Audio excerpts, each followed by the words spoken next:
Welcome, welcome, welcome, welcome, YouTube in the future. Welcome, Rumble. Shout out, everybody. It's the Dreaded Conservative Show. My name is Josh. This is on JS Urban Adventures on YouTube and the Dreaded Conservative on Rumble. The Dreaded Conservative Show, Monday night, kicking the week off right. The world is a crazy place. Oh, it's crazy. It's crazy. And I'm just reporting on it. I'm just talking about the news. We got a show tonight. In the last segment, it's going to be a short segment. It's just something I've always had interest in, and I'm a I'm very interested in Sigmund Freud and his work and his analysis, his psychoanalysis of the human psyche. So we're going to talk about the id, the ego, and the superego at the end of the show. It'll be short. We're just going to read some articles, but I'm going to give you my own kind of take on it, my own amendum. Is that a word? Admendum? My own versions of what I think he got wrong and how he was very close, but he didn't take the spiritual into account. We'll talk about that at the end of the show. The id, the ego, and the superego, the origins of the word ego. We hear a lot of Christians and people talking about ego, and I don't think they know what they're talking about. So we'll talk about that at the end of the show. We got reels, we got memes, we got rapid fire news. Not a whole lot of rapid fire news this week. Not a whole lot in the last segment, but in our first segment, which we're about to get into, the world is a crazy place. We got a lot of mess going on. We got global mess going on all over the world. We got Israel Saturday declared war. We're going to do a whole lot of talking about Israel. We're going to look at Israel. We're going to look at the conflict between Hamas and Operation Al-Qasr Flood. I heard it pronounced Al-Qasr Flood, but it's spelled Al-Aqsa Flood. But I don't know how to speak Muslim language, so I think it's pronounced Al-Qasr Flood. Operation Al-Qasr Flood, the attack on Israel, the response from Israel, from not only Netanyahu declaring war to Joe Biden declaring American support for Israel, not surprisingly, and I'll give my takes on all that stuff. Then we're going to go a little closer to home. If you saw the video I put out earlier this week, I'll play some clips from it. From Florchis, who's in the chat right now, she's going to call in, and we're going to talk about what's going on in Guatemala right now, about the government corruption in Guatemala. Very similar to the sort of corruption we saw in America during the 2020 elections. Very similar to what happened in Brazil with the Bolsonaro election. Lots of elections don't really seem to mean anything anymore these days, and the Guatemalan corruption, they're going crazy. The government's going crazy over there in Guatemala. We'll talk about that. We'll touch on some Ukraine news, but we got.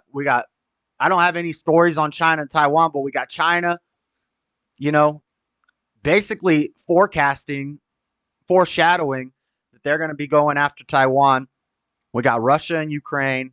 We got Guatemalan government corruption. We got Venezuelan criminals being let out of jail, making their way all the way up through multiple countries into America.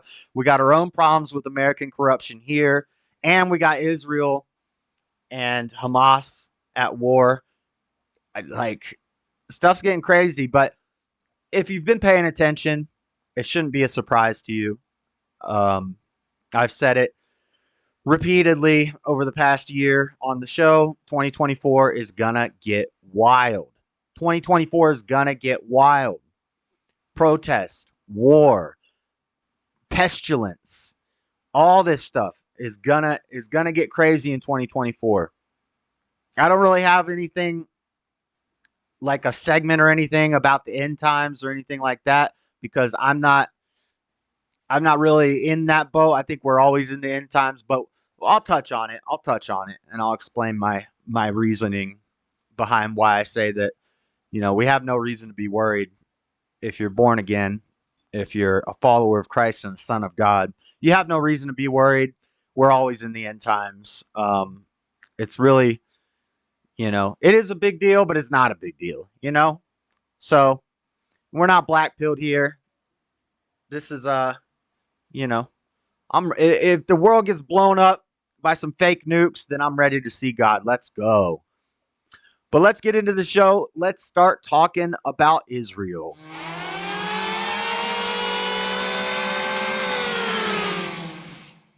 All right, let's go to the articles.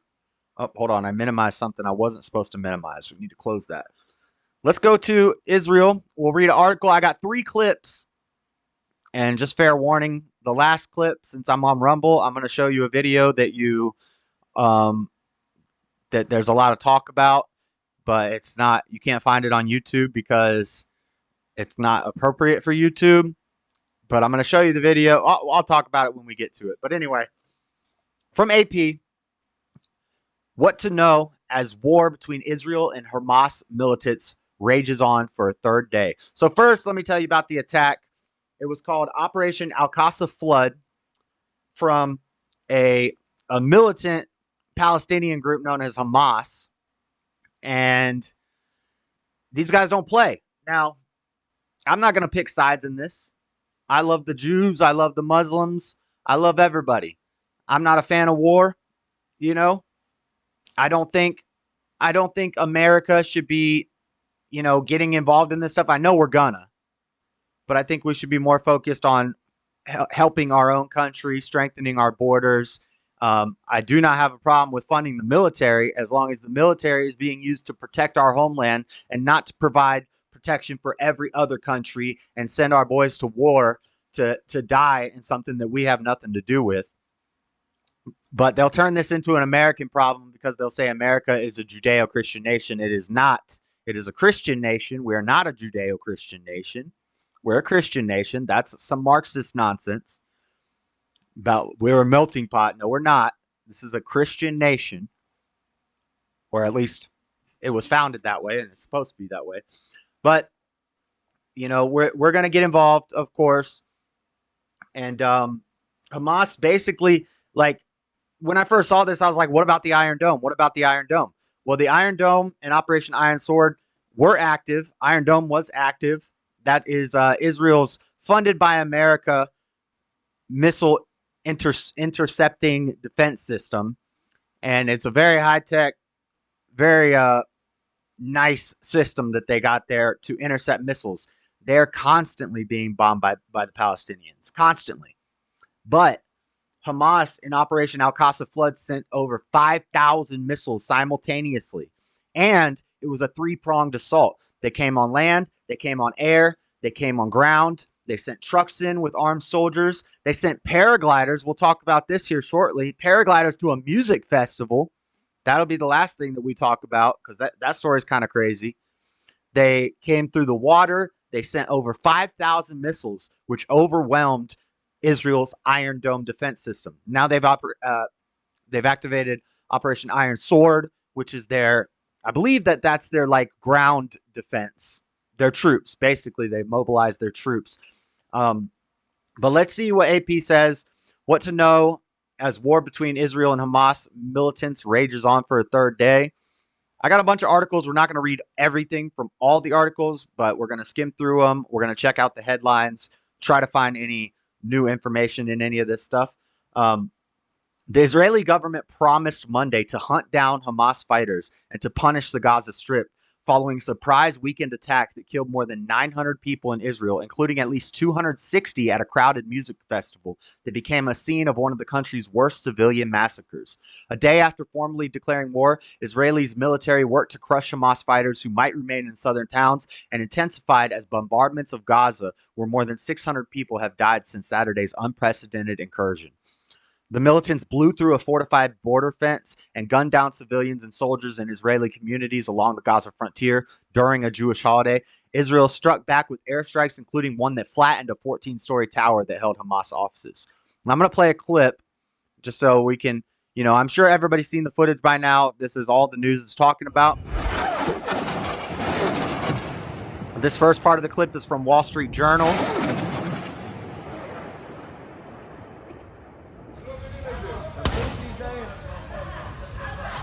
Militants fired thousands of rockets from the Gaza Strip.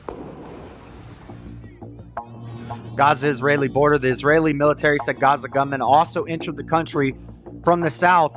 That looks like our border wall right there. That's a Joe Biden border wall. We'll talk about that later in the show. We will get into American politics, by the way. First, we're going to start with the problems all over the world. Then we'll get into the problems that are going on in America right now. We've been talking about the border, but we'll touch on all that stuff. Apparently, Biden's putting up the wall now. Democrats love walls all of a sudden. They hated it when Trump was there, but this looks like our border wall. Look at them just flooding through. Allahu Akbar. Gunfire could be heard echoing across the southern Israeli town of Sderot, which lies less than a mile from the Gaza Strip. Israel today infiltrating by land, sea, even air, sending paragliders in. Paragliders. Hamas also launching thousands. You ever seen a Muslim on a paraglider? If you ever see a Muslim on a paraglider, you better be ready. And when we get to this music festival thing, I got footage. They're coming in on paragliders, and these people are all at a rave. They're probably on drugs and stuff. They don't even see freaking Muslim paragliders coming in. It's crazy. Of rocket UFOs attacks overwhelming Israel's robust defenses and then sending armed militants into the streets of Israel, some of whom were seen cutting fences at Israel's border with Gaza City to get into the country. Dozens of Israelis are dead, hundreds are injured, and Hamas has claimed to have taken hostages, bringing them. Yeah, so this clip is from earlier when it had first happened. I believe the death toll is much higher now. I don't know if I have an article. Well, I have CNN's live updates. We'll skim through that to see if any of the new news before this is over. But the death toll is skyrocketing. And also, it's not a very accurate death toll because a lot of these buildings that were taken out, like, they don't even have a death count because they would have to go through the rubble to basically find the bodies. And they can't do that because they're at war right now. And it's crazy. They're in the streets. Back to the Gaza Strip.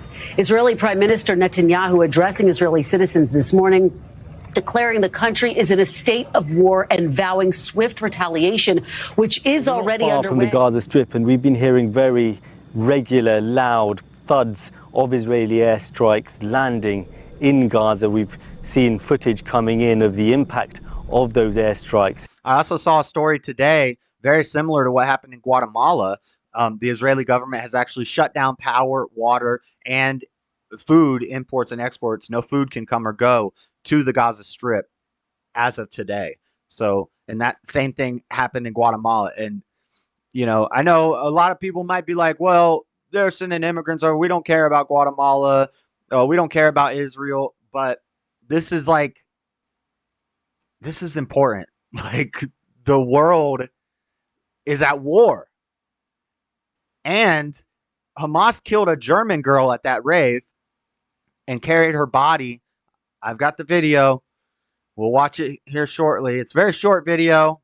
Maybe people might say if I show it that it's in bad taste, but it's a very short clip, and I want you to see the evil of these people. Like, I don't believe that all Muslims are evil, and we have to love our enemy as Christians. And a lot of stuff that we say about the Muslims, they just want to cut everybody's head off. They want to kill all the infidels. A lot of that is kind of misinterpreted and propaganda from people who haven't actually looked at the Quran. They don't know anything about the religion. It is, for the most part, a religion of peace. It's not that different than biblical faith, Judaism or Christianity. They just have different ideas of who Jesus was, which is the same as the Jews, the same as even some Christians within their same religion don't agree on who Jesus was. So, you know, that's a doctrinal, like a theological argument that can be had. But, you know, all the stuff that it says kill the infidels and all that, that's in wartime. But there are radical Muslim groups that are pure evil. They are pure evil. And I'm gonna show you that these people are sick people. They killed a German girl. You don't want to mess with Germany. You don't play with Germany. You know what? You know, there are 2 world wars, and they were both started. There was Germany. Germany started 2 world wars. Who was the war against? The world. That's Norm Macdonald. That's a little Norm Macdonald reference for you. But as they back hit to the targets in Gaza too. We've also been seeing at times the Israeli Iron Dome defense system intercepting some of the missiles, the rockets, So I those should are say, the fired missiles, out of Gaza rockets by Hamas. from Gaza. Now, when it pans over, you're going to see the Iron Dome defense system. The problem is, and it's very, very effective, but now they've never been overwhelmed by over 5,000 missiles shot in quick succession. So it overwhelmed the Iron Dome. And now, apparently, it was a huge, what's up, Bibby? A huge flaw in the intel, because everybody who's analyzing this is saying there's no way that Israel should not have seen this coming. They mounted an assault. They staged troops. They prepared all this. How did Israel not know about this? Israel is supposed to be the best intel in the world, backed by American intel. They don't share their intel with us, but we fund their intel. We fund their Iron Dome, but they don't share that technology with us. We don't really need it. We got Elon Musk, but it is kind of funny that it's very one-sided. But there had to be a breach in the intel that they didn't have any intelligence on this. It's crazy. But let's see the Iron Dome in action. And what's really unprecedented, though, about the situation that we find ourselves in now is the way that Palestinian gunmen have infiltrated. He got hit by something. I don't know if he got hit by shrapnel or the bomb or he got shot.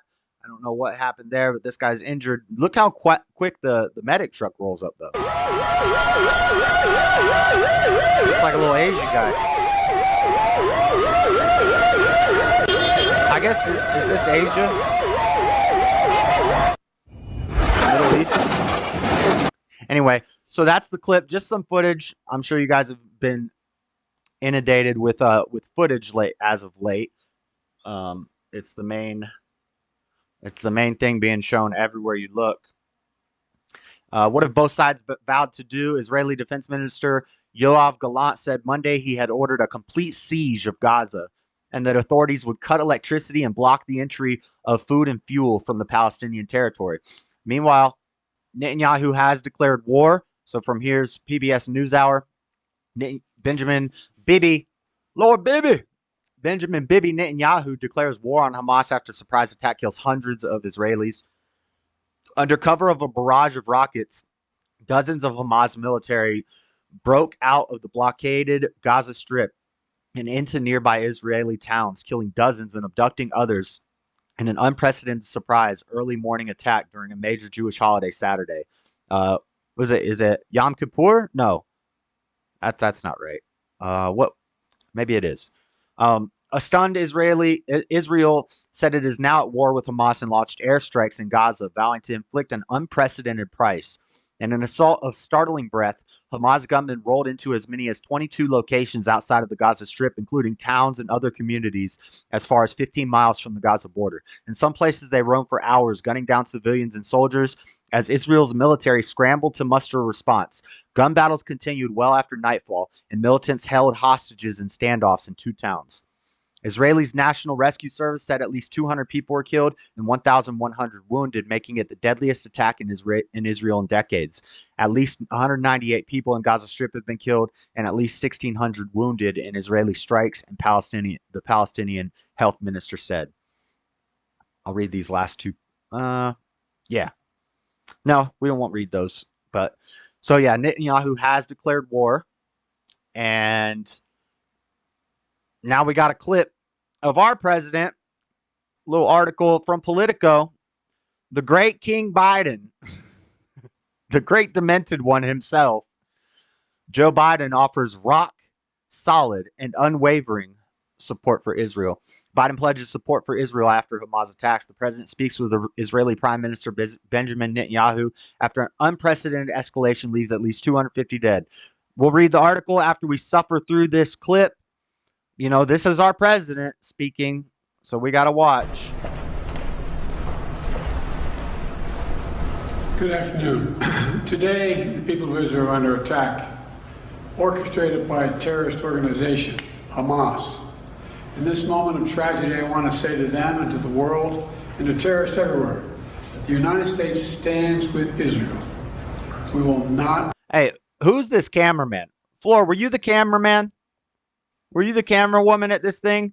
They need to learn about a term called headspace. Your head is supposed to be pretty much center screen. You see how I present here at the center of the screen? And there in my head, you need a little bit of space between your head and the top frame. You don't want to be like this, and you don't want to be like this. You want to be a little, you want your body at center, you want your head a little above center. That's just called headspace in the production language, in production. So if you're a cameraman, all you got to do is just turn that thing a little bit this way. Cameraman must be hired by Joe Biden. Affirmative action hire. Ever fail to have their back. We'll make sure that they have the help their citizens need. Here we go. There he goes. Okay. Thank you, cameraman. The world's seen appalling images. Thank you, cameraman. Thousands of rockets. I was triggered. Now it's better. Raining down on Israeli cities. There you go. We got Thank this you, morning, cameraman. started This is 7:30, 8 o'clock. My calls. Hamas terrorists crossing in Israel, killing not only Israeli soldiers, but Israeli civilians in the street, in their homes. Innocent people murdered, wounded, entire families taken hostage by Hamas. Just days after Israel marked the holiest of days in the Jewish calendar. You are going to have to suffer through this clip. You know, when I spoke with Prime Minister Netanyahu this morning, Who's got their, if I was the president and that happened, I would have said, who's got their cell phone on right now? Didn't we tell you to turn off your phones? Turn your damn ringer off. I'm trying to give a presidential address here. I told him the United States. That shows how little the press cares about what he has to say. Assaults. Israel has the right to defend itself and its people. Full stop. There's never justification for terrorist attacks. In my administration, I agree Israel has the right to defend its country and its people. Do we have the responsibility to protect Israel, though? And right now, this is just like the same thing that happened with Russia and Ukraine. The ADL is all over this. I'm on Rumble. I'll probably have to cut this part out of YouTube because the ADL is all over this. If you do not, and I'm going to be very fair. I'm going to say, it sucks that they're at war. It's horrible that Israelis are dying. I want to say it's horrible that Palestinians are dying and that they have their reasons for doing what they're doing. They've been getting attacked by Israel as well. You don't see as much reporting on that a lot of them get killed by Israelis too, and that they've been dealing with this for a long time. But at the same time, when I show you this last clip here in a little while, it makes it hard to it makes it hard to think that Palestine is in any way decent people when you see what I'm going to show you here in a little while. But it's just gross. But do we have an obligation to get involved? I mean, we've already all those missiles from both sides, from the Iron Dome and from Palestine. You know who paid for a lot of those missiles? We did. We did. They didn't just accumulate 5,000 missiles from desert money. We paid for a lot of that stuff. So we've done enough. We need to just, we need to work on ourselves. And this is the same thing in an individual sense or in a nationwide sense. We need to focus on ourselves and work on ourselves before we can go out saving the world. Maybe at one time we were strong enough to do something like that, but not anymore. Not anymore. Our country is falling apart just like all these other countries are falling apart. Look at the guy we got running the place. the support for Israel's security is rock. Oh, but I didn't finish my point. So the ADL, just like with Russia and Ukraine, if you came out and said anything positive about Russia and you didn't 100% side with Ukraine and say, we love Ukraine, we love Zelensky, all hail Zelensky, Russia's evil. Remember when they made it okay? So threats of violence on social media are not allowed, but they actually made it allowable to say death to Russia or death to Putin. You can say that. You won't get banned anywhere. You could go on Facebook right now and put, I want to murder Putin. You will not get in any trouble. If you said, I want to murder anybody else, that's a threat of violence and you will be shut down. Rightfully so. Rightfully so, because the First Amendment does not apply to threats of violence. But they made an acceptance for Putin. Now, Now they're going to do the same thing. Now they're doing the same thing. The ADL is shutting down and canceling anybody who doesn't offer 100% full support to Israel. And it's just eye-opening. It's eye-opening. Solid and unwavering. Let me say this as clearly as I can. This is not a moment for any party hostile to Israel to exploit these attacks to seek advantage. The world is watching. I've also been in contact with the King of Jordan, spoken with members of Congress. You're not watching anything, Joe. You probably watch like CSI in your basement at night. Nah, that's too high. He probably watches like Zaboomafoo or I don't know, what does Biden watch? He watches yoga aerobics, like jazzercise, old jazzercise videos at night in his basement. Directed my national security team to engage with their Israeli counterparts, military to military, intelligence to intelligence, diplomat to diplomat, to make sure Israel has what it needs. I've also directed my team to remain in constant contact with leaders throughout the region, including Egypt, Turkey, Qatar, Saudi Arabia, Jordan, Oman, the UAE, as well as our European partners and the Palestinian Authority. It's also a terrible tragedy on a human level. It's one more minute, guys. One more minute. Seeing the lives I want us to hear the full speech. This, the families torn apart, it's heartbreaking. I want us to hear the full 3-minute speech that he gave to a huge event. Meanwhile, Trump is doing 3-hour speeches every single night. Joe Biden gets up and talks for 3 minutes. He's got to take a nap. And Jill and I are praying for those families who've been impacted by this violence. We grieve with those who've lost. Praying to who? Satan? Lost a piece of their soul. We have hope for swift recovery for many who've been wounded. But we're going to remain in close touch with Prime Minister. I personally am going to remain in close contact with Prime Minister Netanyahu as this situation continues to develop. And let there be no mistake.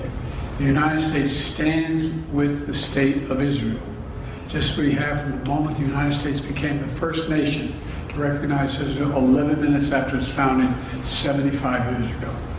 Thank you very much. Mr. President, was there And for people like Freddie, the country of Israel was founded 75 years ago. The nation of Israel was founded in 900 BC. So a lot of people kind of get confused by that. Anyway, so there's the great President Joe Biden talking, offering full support from America. I want to talk about this music festival, and then we will check CNN for live updates, for any new news, any new information. We'll skim through it.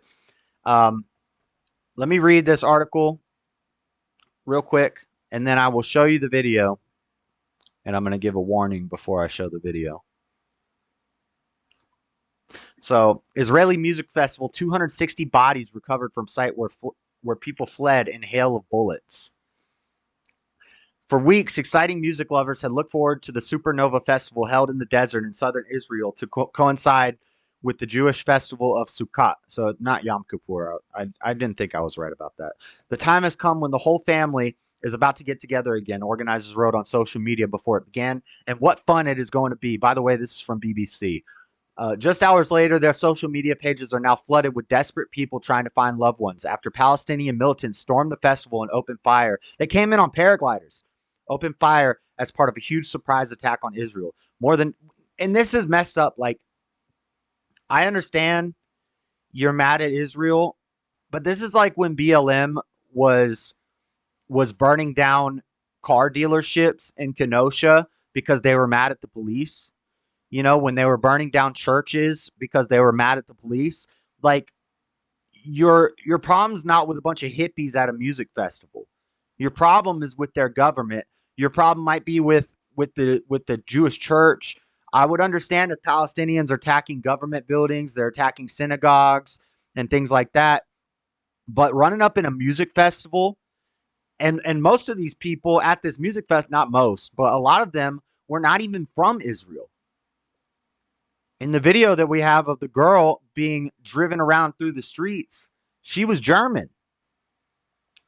You know? Cute girl. German. Not even from Israel.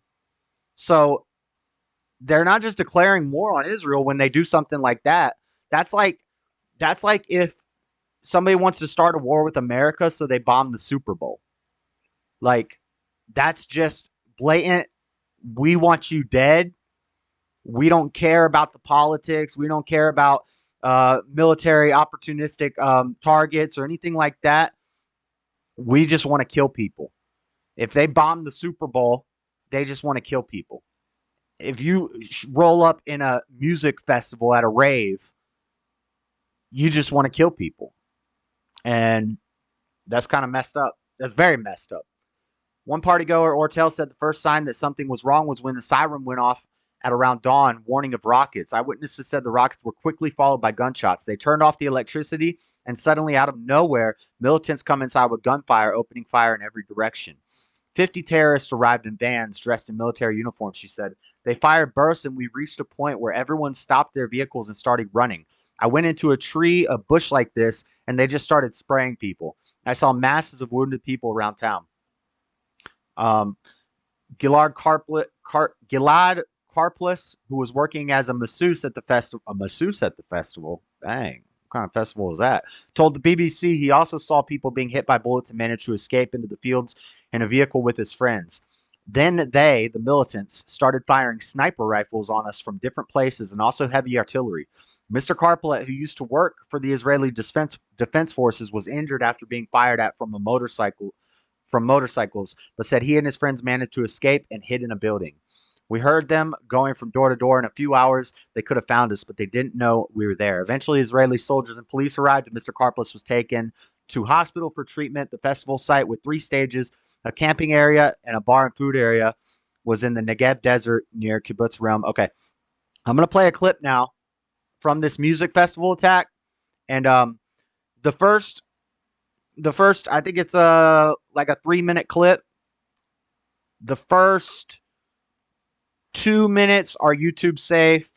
The last like 15 seconds of the clip is not YouTube safe, and I hope it's Rumble safe, but I feel like I'm not showing this out of poor taste, you know.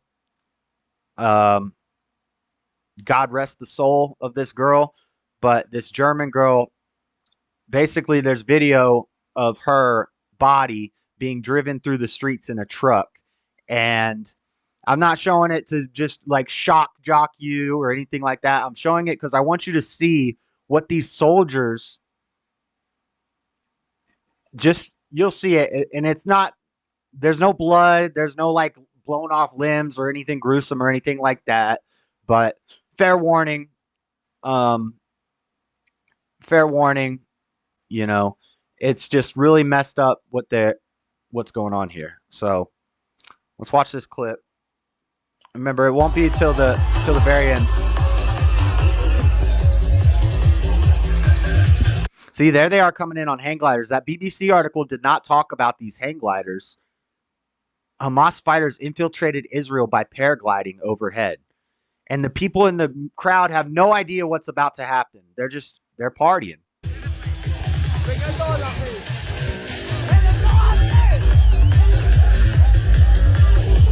See these girls? These girls don't even look, I mean, Israeli skin tones. When people argue about the color of Jesus and stuff, if you pull up Israeli skin tones, they're very vast. They range from pale white to very dark. So, you know, she very well could be Israeli. She's not, you know, I don't know. But my point is, there's people from all over the world here.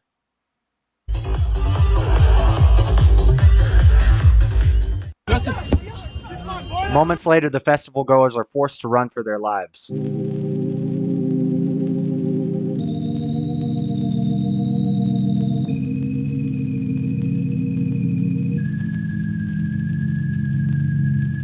Her through the streets, and they're all cheering and they're shouting and they're spitting on her body. So it's getting crazy. And she was German. She was not from Israel. So there were a lot of people there who weren't from Israel. But the world's a crazy place. I'm just reporting on it.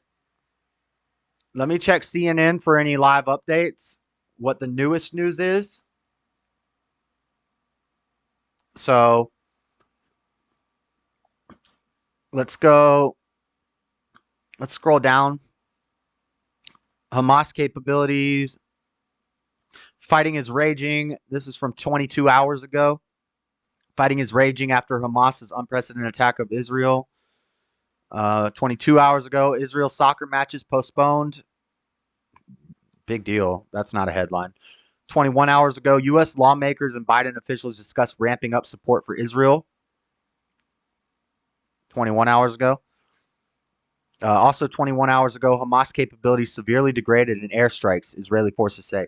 Israel has severely degraded the capabilities of Palestinian militant group Hamas as airstrikes on Gaza continued into early Monday, the Israel Defense Forces say. The IDF said it targeted a structure that housed Hamas operatives in several of the group's operational command centers, including a 3-floor command center. The IDF also said it targeted a command center belonging to a senior Hamas Naval Forces operative named Muhammad Kashta, a Hamas operational asset, and a mosque in the city of Jabalia. See, so this makes sense.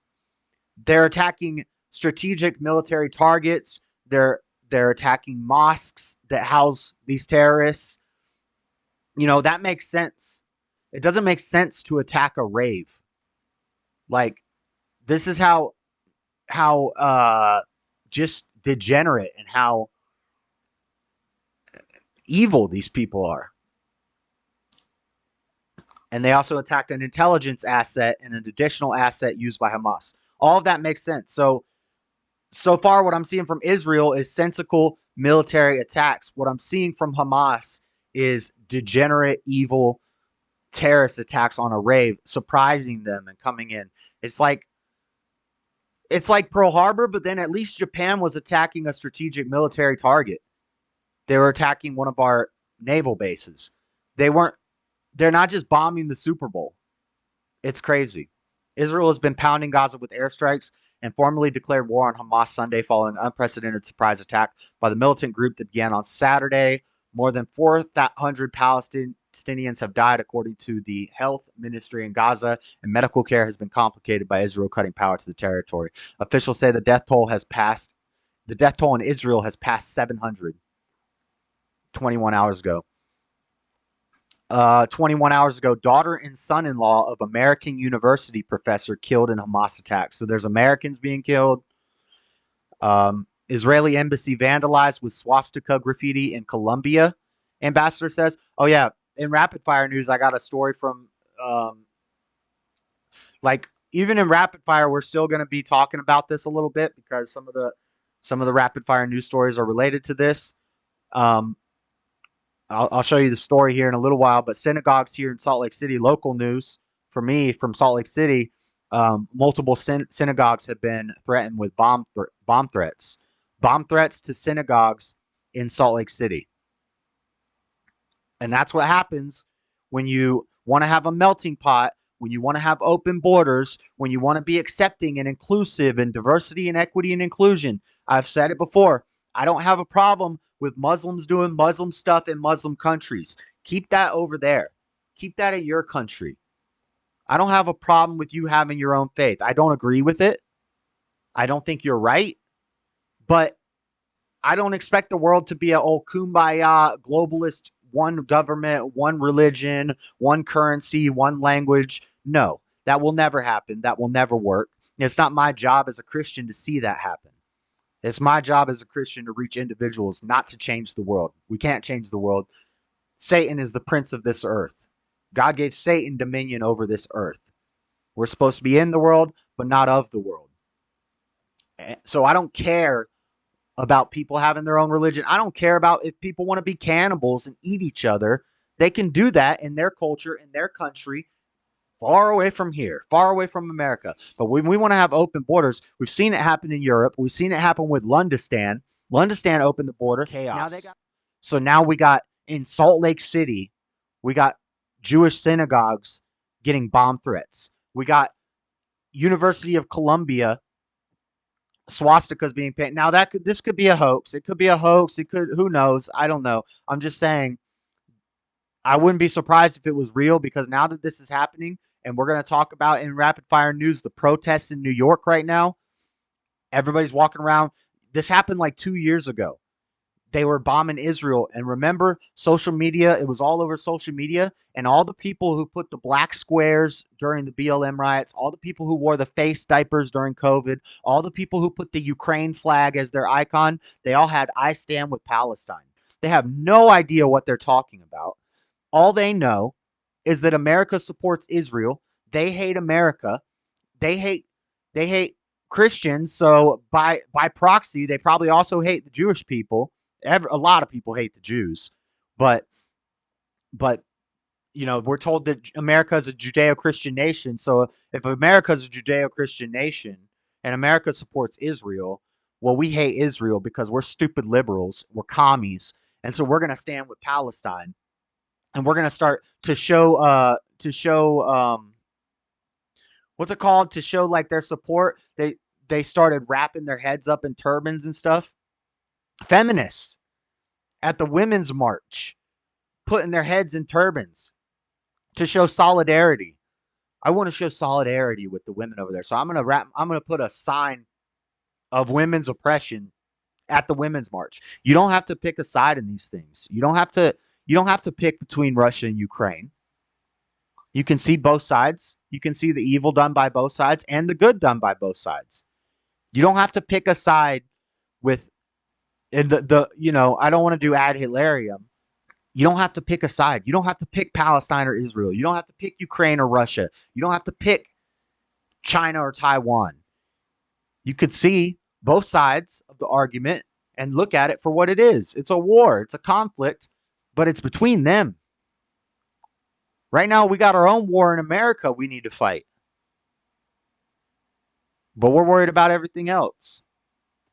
It's crazy. Any other updates? At least 10 Nepalis were killed in the Hamas attacks. So we got Germans, Americans, people from Nepal. Hamas says U.S. is sending carrier strike group is aggression against Palestinian people. So I guess the U.S. is sending a carrier strike group. So now Hamas is mad at us. That's the last update, and that's from 20 hours ago. Now, let me refresh this actually, because there were reports coming out every hour, and now CNN's live coverage hasn't updated in 20 hours. That's kind of interesting. Huh. I don't know. But yeah, that's, we'll touch on a few the protests in New York and how Dems stand with Palestine, and as well as the bomb attacks, not attacks, but threats on synagogues here in Salt Lake City. But for now, we're going to go to Guatemala. We're going to move on to Guatemala. What's up, Stubborn? So let me read this article first to give people a little background. This is from September 13th. So this is actually the origins of what started this. And we had the lead up. And then earlier this week, I did a video. I'll show clips from my video here in a little bit. It's reached a boiling point. So let me give you the background on it. I'll read this article real quick, and then Floor will call in. We'll get her on the video call, and she is in Guatemala. She did some great journalisming. She was doing on-the-ground reporting, showing the protests, showing some of the groups and the speakers, and translating for us. And she even did an interview, and I'm proud of her for that interview because most people don't have the balls to do that. I hear people knocking like street preachers or man on the street interviewers and stuff. And most people don't have the balls to do that. They don't have the balls to go up to somebody and ask them questions and start an interview and have a conversation with them. I respect that. So she did a really good job. She got a nice little 1-minute interview clip, and we'll show some highlights from that video here in a little while, but let me read this and then I will set up the call. This is from CNN, and this is from almost a month ago, September 13th. Guatemalan President-elect Bernardo Arevalo de Leon has announced he is temporarily suspending the presidential transition process after public ministry agents raided electoral facilities and opened voting boxes. We have informed President Alejandro Giamatti that we are temporarily suspending our participation in the administrative transition process while the necessary institutional political conditions are reestablished. Arevalo posted Tuesday on X. Arevalo was expected to be sworn in as president of Guatemala on January 14th, 2024.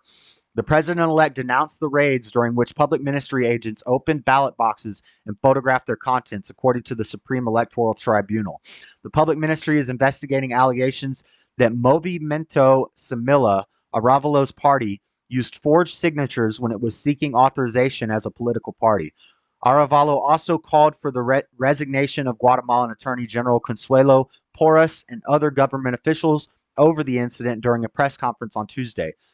And this is a quote from him. Today's actions constitute flagrant crimes of abuse of authority for electoral purposes. It's happening all over the world in violation. And everybody wants to talk about democracy. We need a good, strong democracy. This is what the inevitable end of democracy is: communism. When you start letting two wolves and a sheep vote over what they're having for dinner, the sheep is going to get eaten every time. When you start letting the mob rule, everybody just vote. Low propensity voters who have no idea what they're talking about. Idiots in college who are single issue voters and all they want is to kill babies. You're going to get degeneracy like this in the government. You can try to say it's a cultural phenomenon.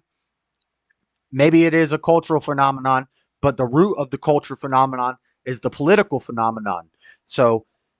But you could try to say it's a political phenomenon, but you got to really, if you really want to get to the root, it's not the politics and it's not the culture, it's the theology. Culture is downstream of politics. Politics is downstream of theology. If the people are godless degenerates, your politicians are going to be godless degenerates, and your culture is going to be full of godless degenerates. Theology is the root of all of it. Your belief system, your founding, your grounding for your morals. If you have an atheist society and you want to let the government, just the mob rule the government, you're gonna get stuff like this. And you see it in all these countries. All these countries. It's about time we get a Christian king up in here and we build a wall and we start banishing these fools. Because this is nonsense. And in America, we got guns, baby. I gotta be careful with what I say, because I don't want to be doing no call to violence or anything. But the only way you don't retroactively stop this stuff. You have to preemptively nip it in the bud. I say that all the time. And because once it gets past the point of no return, you can't fix it. There is no fixing it. The slope gets too steep. You got KY jelly all over that slippery slope. You're going to slide. And not only do you start to slide faster and faster, but you start to snowball. And it gets bigger and bigger and faster and faster. And then you can't stop it. So might be time to utilize that Second Amendment. Because there's a lot of tyranny going on. But anyway, so that's the background. Corrupt election. Basically, they elected an anti-corruption president. And the current gay, wheelchair-bound, cripple president of Guatemala they're trying. Now, he says he's going to step down. But what somebody says and what somebody does are two different things. He says he's going to step down and he's not going to make any problems, but they already are making problems. And so since this time a month ago, this past weekend, Floor tells me that they blocked all the roads. First, she tells me they blocked all the roads. Nobody can come in or out of the towns. No food can come in or out. The roads are blocked. People are organizing. People are getting mad. Then she tells me they shut off the power and the water. No running water, no electricity in the whole town. Then they put in a curfew and they only have so much food. She sent me videos of how little food they have. There's not very much. There's no meat. There's some vegetables and that's it. Of course, that's how they weaken a population, is by taking the meat away. That's why they want us to eat the bugs. And that's why they push veganism on people and stuff like that. It's all to weaken the population and reduce the population. But so they shut the power and the water off. Then she's telling me there's cities being bombed. There's bombs. There's gunshots at night. There's no power. There's no water. people take to the streets and protest. From the videos she sent, it was peaceful protest. But at night, she's telling me there's gunshots and bombing. So the freaks come out at night. The freaks aren't the ones marching in the protest in the morning. The freaks come out at night, and that's when it gets dangerous. Let's bring her into a call real quick.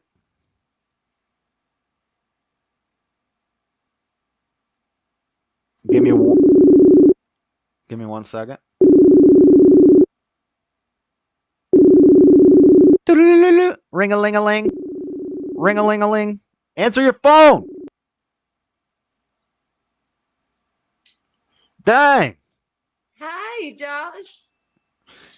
You didn't have to get all dressed up for me. This is hold on. It's a Monday show. We gotta look cute. Okay. All right. I was just listening to the podcast, but I think my internet makes it really behind. All right. So you know more about this than me. And I know we've already talked about it in a bunch of streams, but those are gaming streams and stuff. So more people watch this. So give us a breakdown. I got my notes. I did a little investigation, so I got myself covered today. Nice. So I want to just start with who is Arevalo, which he is the person who's supposed to be taking power in January. He's actually a very important figure because his father is the one who started democracy, right? Arevalo's father, he was our first president back in the 40s, because we actually didn't have democracy until less than 100 years ago. We had got dictators. Taters? Like tater tots? Dictators. Oh, dictators. Yeah.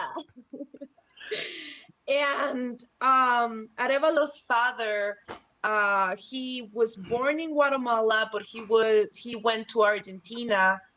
There was Jorge Ubico. He was our last dictator. He was actually the time of his dictatorship was the time that Guatemala was the safest. He was the one who really believed in eye for an eye, right? Like, you will steal, he will cut off fingers off your hands. Face. It was a peaceful time, though. But the people weren't happy with it. So there was about 2 years that Arevalo decided to come back from Argentina to Guatemala. He wrote a very interesting book of how he traveled. And Arevalo's father is the one who started the working rights, 40 hours a week. We got a lot of good things out of him. And he got assassinated. So he got killed by the government, but he did an amazing job. So now we go forward in time, and his son is basically going through the exact same thing. The government is going after him. They don't want him to get elected. But there is a really big reason. So in 2019, Giammattei was elected to be the president. Before Giammattei, there was Jimmy Morales. Jimmy Morales, he already knew Giammattei was going to be the president, so they got rid of CICIG. CICIG is it's an institution that was made to investigate the corruption that is going on in the government. It was very new. I think it was only 4 years new.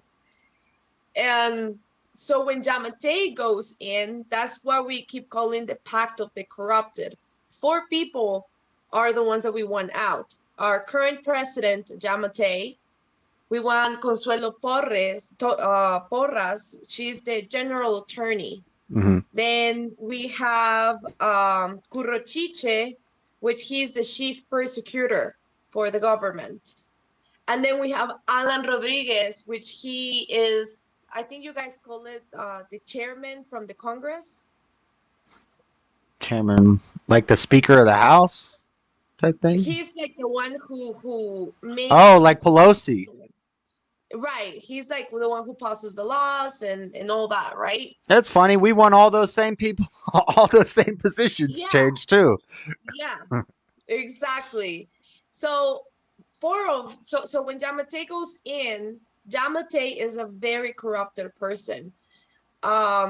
He was being persecuted by the institution that I told you, CC, because he had ties with the Russians. So the Russians actually do take minerals and stuff like that. We have a lot of businesses with the minerals are in the jungle, but they were illegally transporting it, and somehow Jamate keeps getting paid by the Russians. And there was this guy called Juan Francisco Sandoval. He was the one in charge of investigating Jamate on why was he getting money, and he was getting all in cash.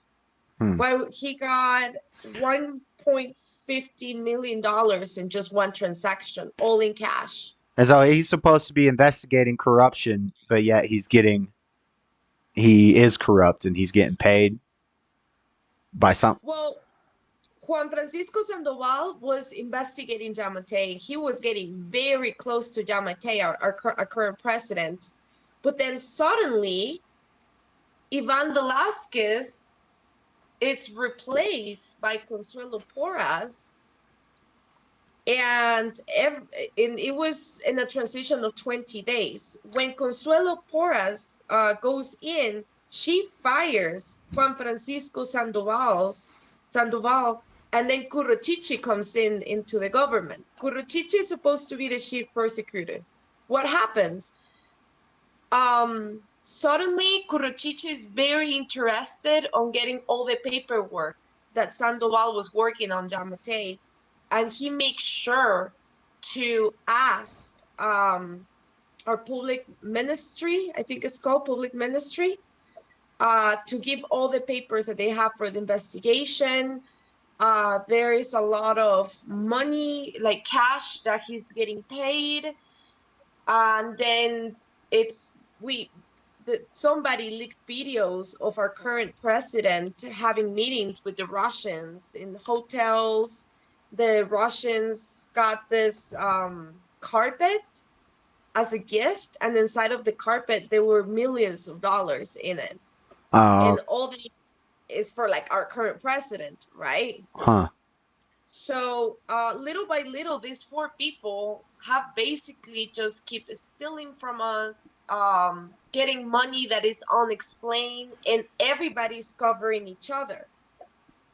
So now Arevalo comes in, and he's promising to bring CICIG back, the institution who is in charge of investigating this corrupted people.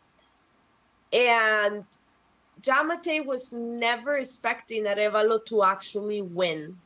That was the thing. Like, nobody was expecting Arevalo to win, but the people, we really like him. That's what I read, is that he's very anti-corruption, and he ran on anti-corruption, and they thought there was no way he was going to win, but he rallied the votes of all the young people and the indigenous people.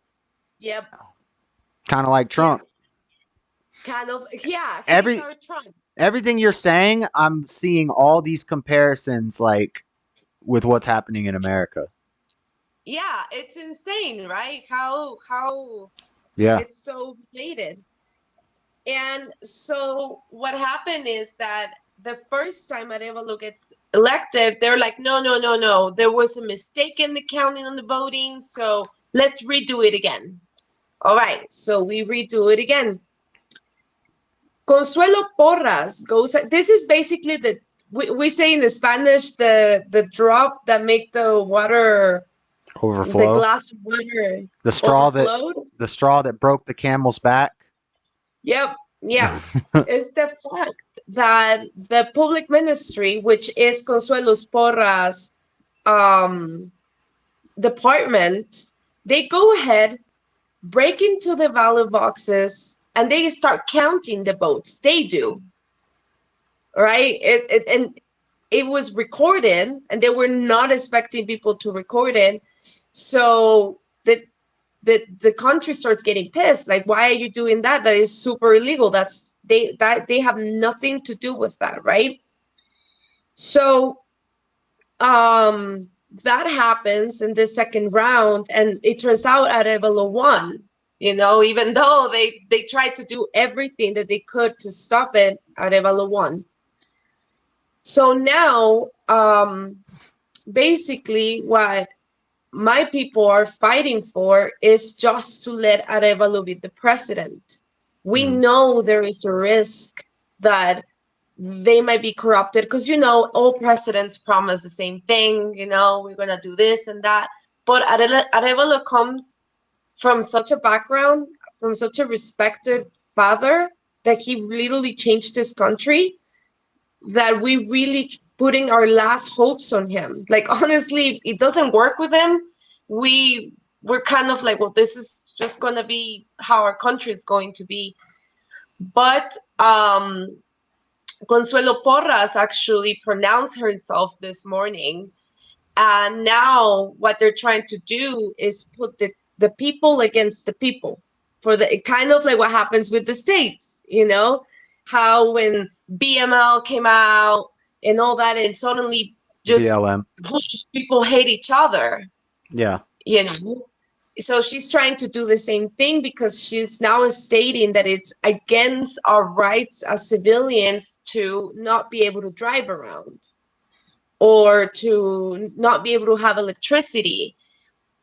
But what we think about that is it is against our rights that they've been stealing from us for 5 years. It is against our rights that for the past 20 years, our country is being corrupted.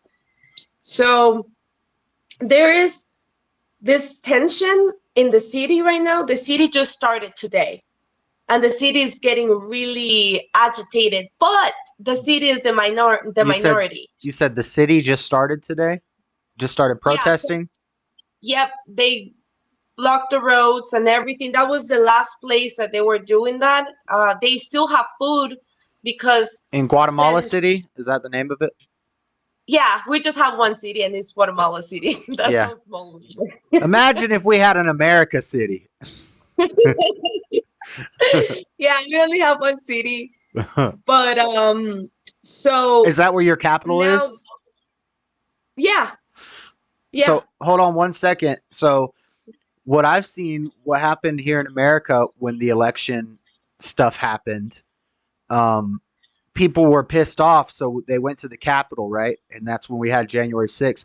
In Brazil, the same thing happened with the election. People went to the Capitol, and I think they're like using this to identify who the like patriots are, and they throw them in jail. Guys in Brazil are getting 22 years. Guys in America are getting 20 years in prison. And so I don't know if the same thing happens in Guatemala. It's like this is way deeper than, it's like a plan. They're planning for the people to come to the Capitol, and then they're planning to arrest them and lock them up for 20 years to make a display to say, don't mess with the government. We're in charge. You can't resist us. Right. It's basic. We have a national palace. That's what we call it. Instead of a capital, it's a palace. Nice. And this palace actually has a pretty funny story. It's going to be really quick, because Ubico, the last dictator, he's the one who built it. And it took him, I think it was like 8 years to build it, and he was only able to live in it for 5 years. But it's really beautiful because his last name, Ubico, has 5 letters. So the palace has a lot of 5 of the same things, like 5 doors, 5 windows. Very egocentric guy, yeah. He's a dang numerologist. Yep. So it's a very beautiful palace. That's right in the middle of the city. But the thing over here is that we are dealing with indigenous people. Something that the indigenous have is that they have a tough skin, okay? Like, once something is on their head, you can send out the military, you can do whatever, that they will fight back, And the difference in what we have lived in the past 20 years is that this time, the indigenous, which is more than 50% of our population, is standing up. So they have to quit, but they're not letting go.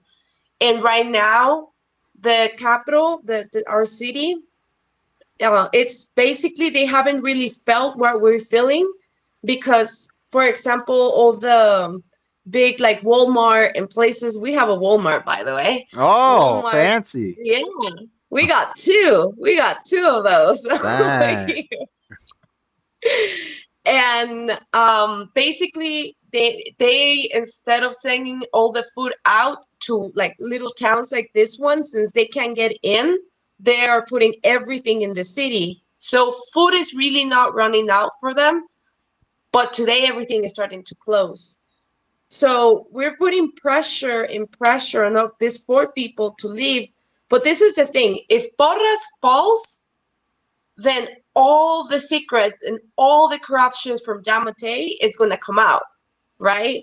If Porras leaves, she knows she's going straight to jail.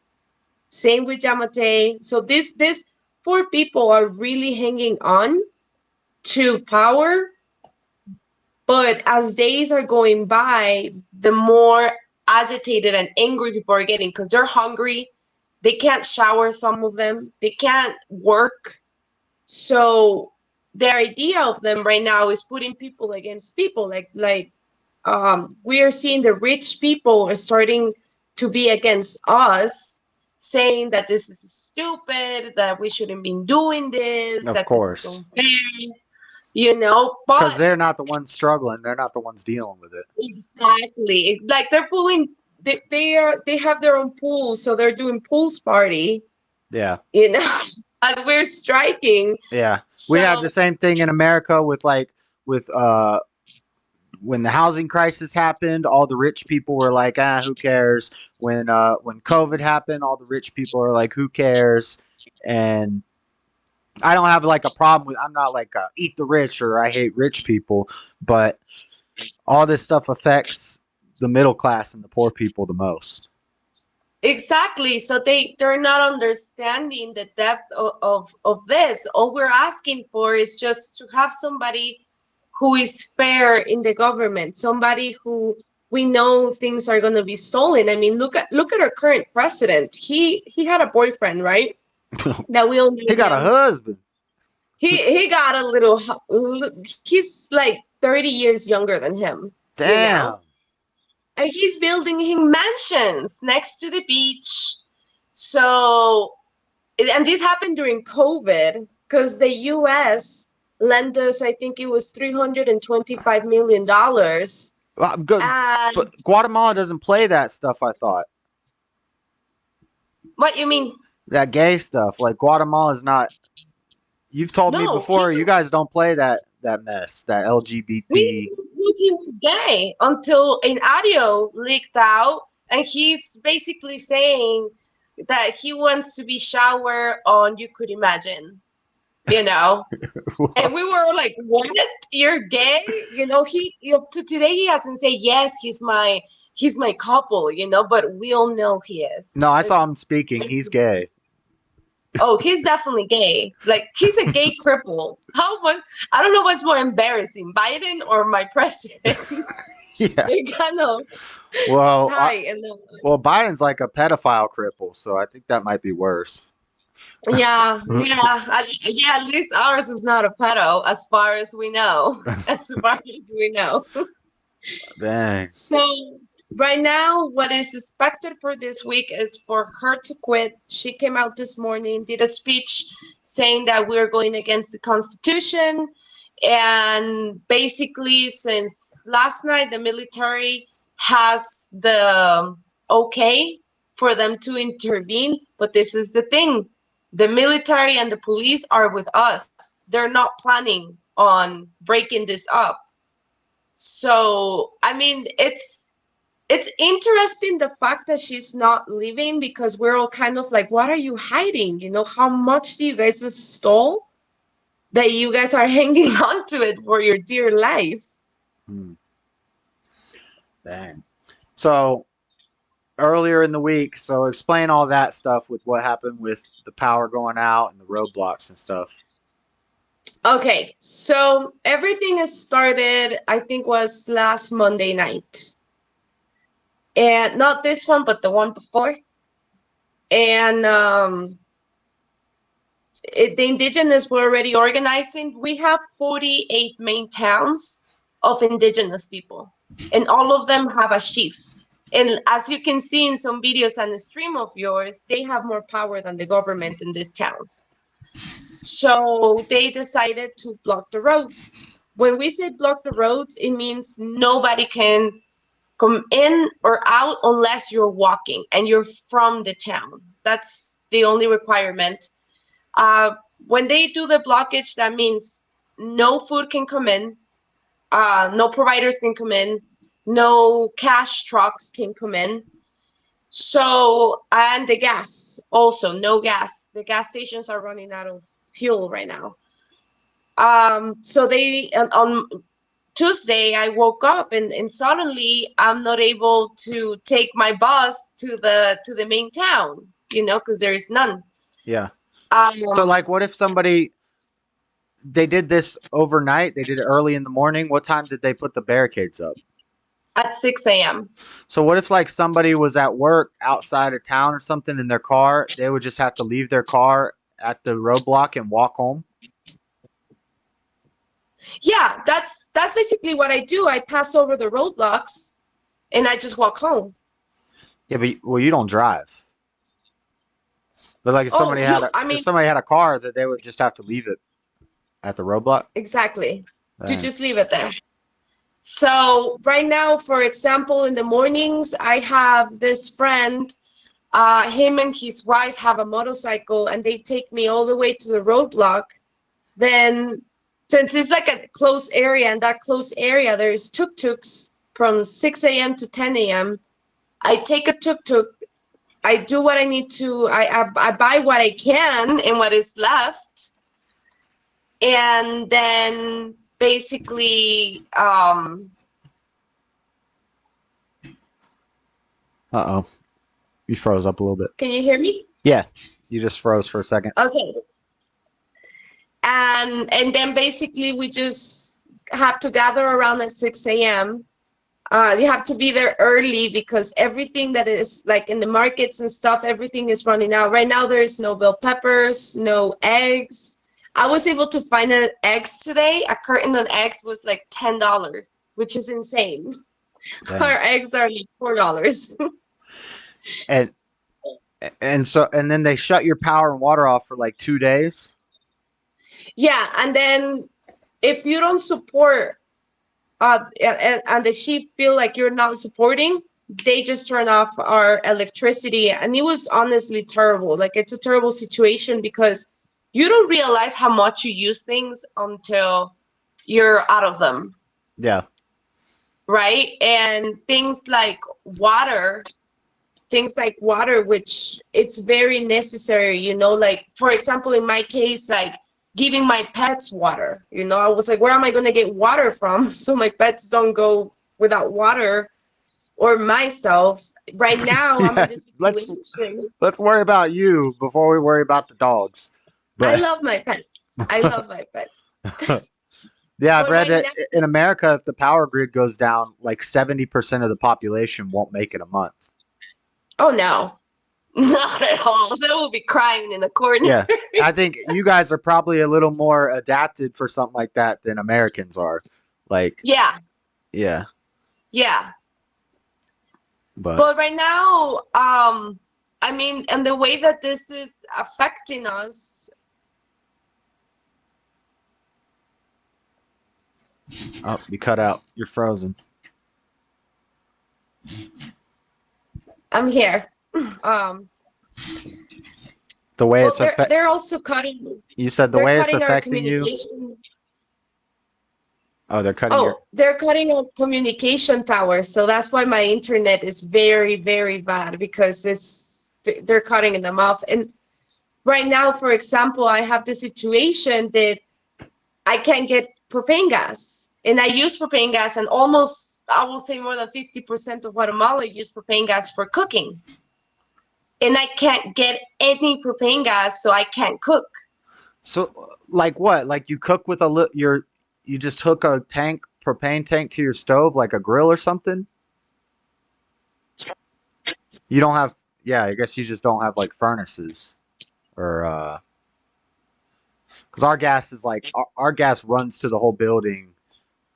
Okay, I get what you're saying. Yeah, we just put it right next to the stove. We don't have that safety stuff that the Americans do. It's just right next to my stove, right here. Just a tank of There's, propane. You just hook it up. yeah, yeah, to just make sure to close it every night, and just put like a wet cloth on top of it just in case, and that's how we go. All right. So you can't get propane, you can't get food, the power and the water's off. That's correct. Or well, it's back on now, but it was off for a couple days. Yeah, yeah, That's wild. yeah, But and the Arevalo guy, what I read earlier when he said he's holding off on the proceedings and stuff like that. That's just him trying to be a good guy. Because I also read that the current guy, the gay guy, that he said he will step down. He's not gonna try to hold the office or anything like that. Is that him just saying the right things for the press? But I wish I could show you, and I will give you some videos of him saying so many things that just turn out to be a lie. okay, I yeah. mean, That's kind of what I thought. He's just lying to the press. Yeah. he just, yeah, he's just a liar. Yeah, I mean, the only way that he's going to step down is just what we're doing right now. The whole reason why it's not that I'm happy and jumping on my feet. Oh, I have no gas propane, no electricity, but I'm not going to fight against it, because this is a way of pushing these people to tell them you're affecting the people. And I mean, I'm pretty sure if this keeps going for one more week, this for sure is going to get violent. And we Guatemalans, and you know this, we have an attitude, we have a temper, once we get angry, we fight, and so that's what we're going to do. Yeah. I mean, everybody's got a breaking point. Like our indigenous people in America are not the real indigenous people are people like me, people like the people in the chat, the patriots. We're like the Native Americans, and Right. when the government pushes too far, then people will fight back. But I almost feel like that's like what they want to happen. They want the people to get mad and to riot and to go crazy, and then that gives them an excuse to tighten up the government more and do what's it called, martial law and stuff like that. But you say your military is on the side of the people. I hope our military would be the same way, because I think he froze. She's frozen. Yep. You're frozen, Floor. Just reconnect. I'm going to keep you on the call. I don't know if you can hear me right now. Let me do this. While she figures that out, I'm going to pull up a few articles.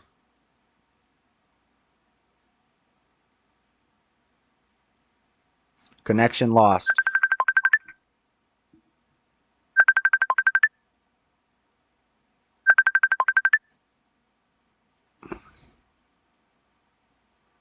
You back?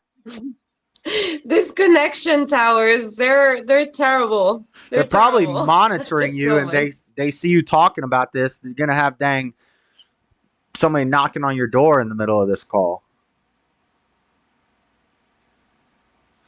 Oh, it froze again. No, you're back. I hear you, but your picture's frozen. You there? I can hear you if you talk. You know what? That's what everybody's saying right now, that we should be careful what we're saying on the phone, because they're actually tracking us. Like, for example, I have never had issues with my phone signal, like at the very minimum. But right now, every single day at 9 a.m., I lose my signal for like half an hour or 40 minutes.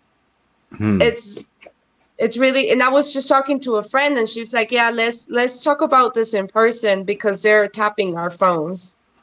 Damn. So, yeah. They're going to find out Yeah. you're talking to an American going on the internet exposing all this stuff. Because, like, I got news stories, but they're very, like, small news. Nobody's reporting on this, really. And Yeah. I don't think it's as big of a... It's not as big of a deal as what's going on in Israel right now.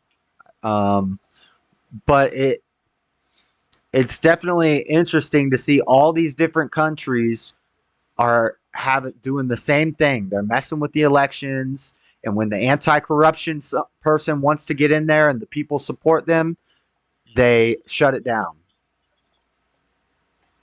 Yeah. It's a mess. So, this is from PBS. Guatemalan President-elect Arevalo discusses effort to keep him from taking office. This is an interview with him.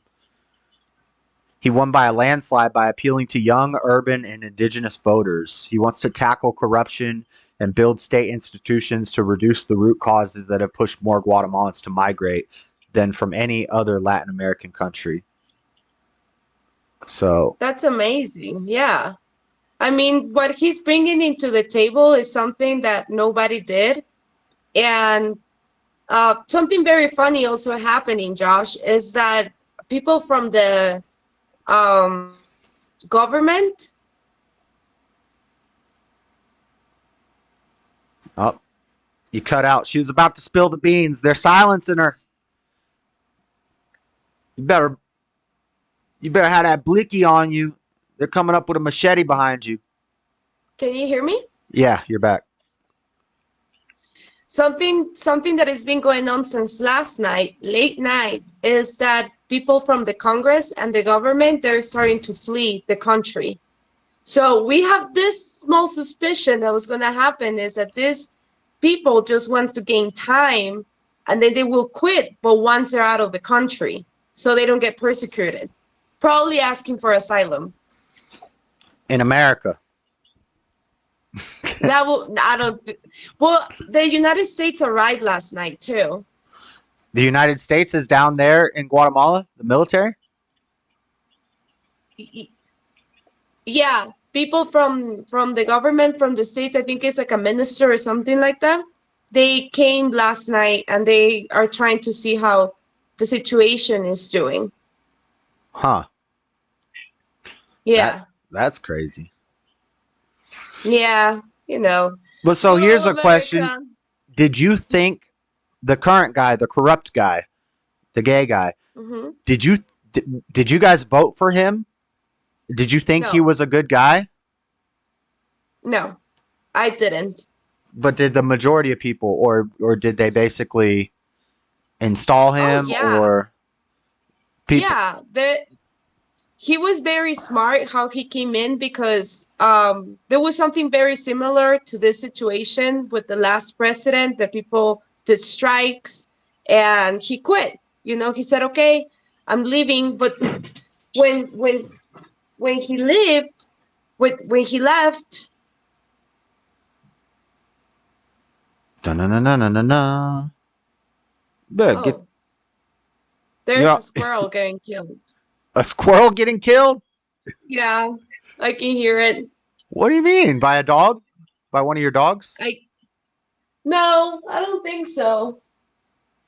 But I live in the forest, so you hear all type of noises. I'm used to them by now. Oh, it's just a squirrel out there screaming. Yeah, probably getting killed by a possum, most likely. Okay. Welcome to the jungle. Yeah. No, Jamate grabbed that opportunity for his campaign, and he was like, it's so ironic now that I say it. This back in 2019, and he's like, we want you out. You're corrupted. You should be ashamed of yourself for all that you have done. And he's like worse than the last guy. So you don't have any fears that this guy, the new guy who's coming in to replace him, might not just be another of the same, that he's just saying all the right things just to get in there? Or that's a Well, possibility, but you can't really. there is a possibility. There is a possibility that he might be doing it, but it's more, I think I have told you this. My grandfather was actually the one in chief of protecting his father back in the 40s. So his family, we know his family, and we know that he's a good guy. He really has good intentions, and he's coming in the same as Bukele, the guy from El Salvador that is changing everything.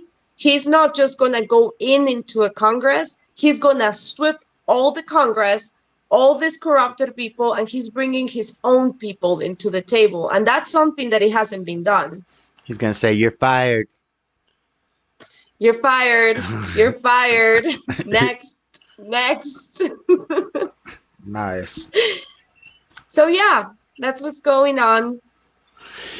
Yeah, I've got articles. Guatemala protests intensify, demanding prosecutor resignations. But you've kind of explained all that to us. Yeah. President-elect supporters block roads to protest party suspension. Now, demonstrations surge after count upheld suspension of Bernardo Arevalos' party over. How is blocking, if the people are blocking the roads, how is that helping anybody? Well, it's just a way of pressuring to stop the economy of the country, to put pressure into this for people to quit. Huh. The idea is to put pressure in a peaceful way. But since about 3 days ago, this mob of people actually are lighting up tires, and they stop cars and asking them for money. They're not protesters, but we don't know where they come from. The day before yesterday, there was this car who ran over people that were protesting. But this is the intriguing part. That car looks like a government car. Yeah, we had that in America. They're called imported protesters, where these people are paid to go in and cause problems, and feds who go in and stir up things and cause. Exactly. Wow, so you got that in Guatemala too. Of course, we're not like outdated, you know. Stubborn one said, "Paint your roof blue. If you paint your roof blue, it'll protect you." Yeah, I'm gonna hire Oprah's workers to do it. Yeah. Damn. Does Oprah own land in Guatemala? I don't know. Like, we call Guatemala our land, but honestly, half of the mountains are owned by people that are foreigners, you know, from Russia, from the States, from China. Oh yeah. That's the other thing I wanted to say. So you have a lot of Americans that go and live down there, and you were saying that they were trapped. They weren't allowed to leave during all this. Oh yes. If you will see the travel agencies, they will be filled with Americans. Like they're scared right now. And the airport is full of them too. Like they're going back home. Wow.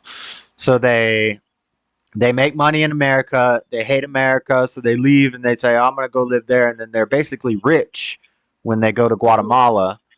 Right. But then as soon as third world problems happen in a third world country, well, see ya. Yeah. Then they get all scared. They want to leave. Wow. Yeah. But I mean, they're right, though, because I have told you this many times. The indigenous people, they're very racist. You know, they can barely stand somebody like me who is Guatemalan, but I'm not indigenous. I come from the European side more than the Mayan. So could you imagine, like, being an American? They're probably like, let's lynch him. Let's get them on fire. So, yeah, they're leaving. Some of them are not. Some of them are supporting. As you can see in the videos, you know, there were Americans protesting.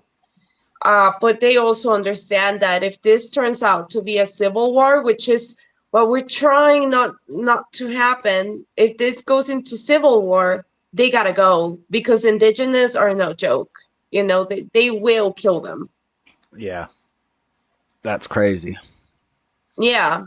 Yeah. So yeah, that's what's going on in Guatemala right now. We are living day by day.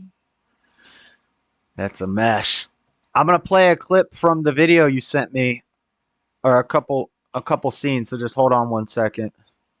Yeah. How should I do this? Yeah, we'll just do it like that, or from the video I made. So. What are you doing? So this is the.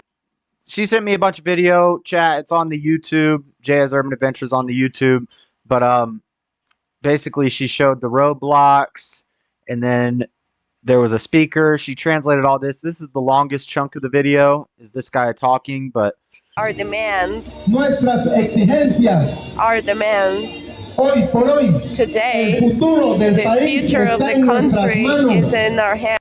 But then the next day there was protests and there was people walking through the streets. This night footage you sent me at nighttime, where all the people were gathered and you're like whispering, I was like, she needs to get the hell out of there. They're those people are about to like go lynching or something. They were looking at me like, what is this Latina doing here? And I'm like, I'm going to record 30 seconds and then I'm leaving. Yeah, and you're whispering, so I know. I'm like, yeah, I don't think they're gonna like that she's recording this and translating it. And but yeah, this part right here.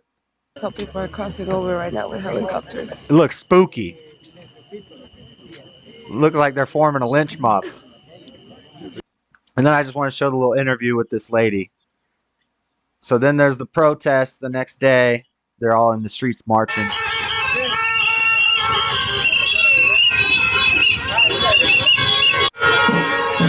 And so Flora ran up and got an interview with an American in Guatemala.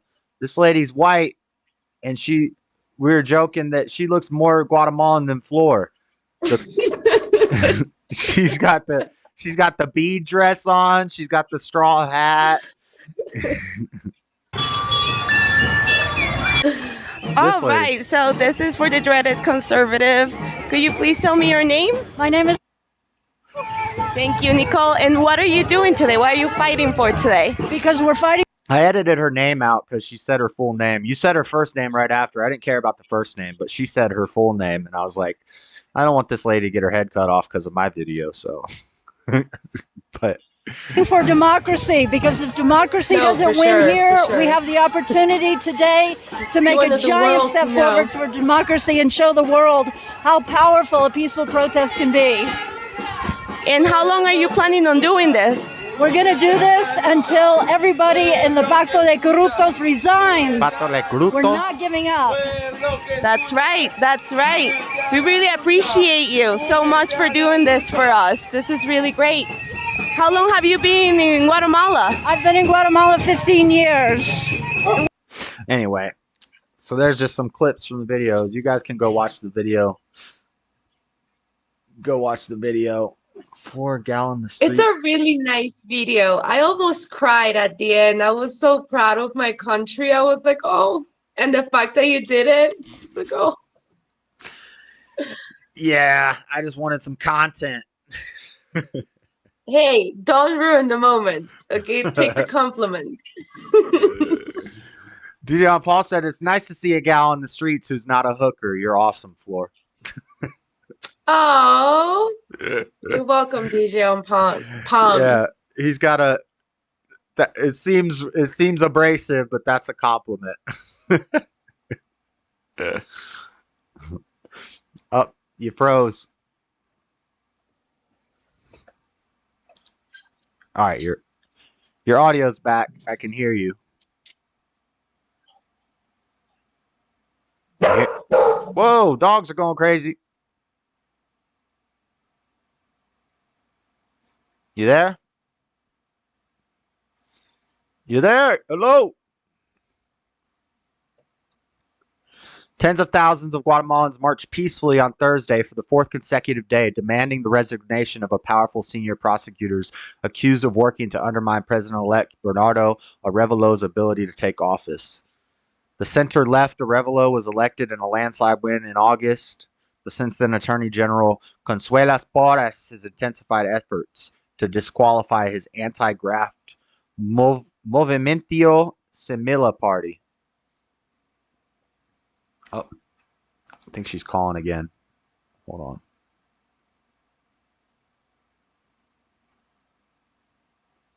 on.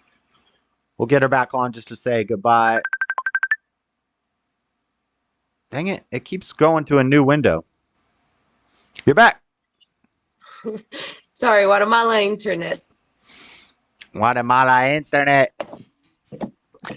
But, yeah, that's crazy. So, craziness all over the world. Definitely. Definitely. But now I owe you the murderer thing when you do your murderer show. I know. I really appreciate it, Josh, so much for letting me be here and express what's going on outside of America.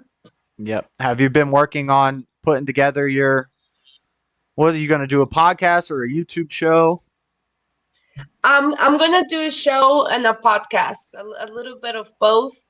But right now, I'm gonna have to hold it because I haven't gotten. I'm supposed to go this Friday down to the city and get the decorations and everything, but I don't think I'm gonna be able to go. Yeah. So. And also, you haven't had power. You haven't had electricity for a bunch of days. Yeah, but I got a local internet provider that is going to come in tomorrow to install it because I need a steady internet because I haven't been able to work that much because of it too. Yeah. Well, when you get the ball rolling, we can do that. That'll be cool. Yeah, I'll let you know. And I really appreciate it from the bottom of my heart. I really do. No, I appreciate you coming on. It's entertaining.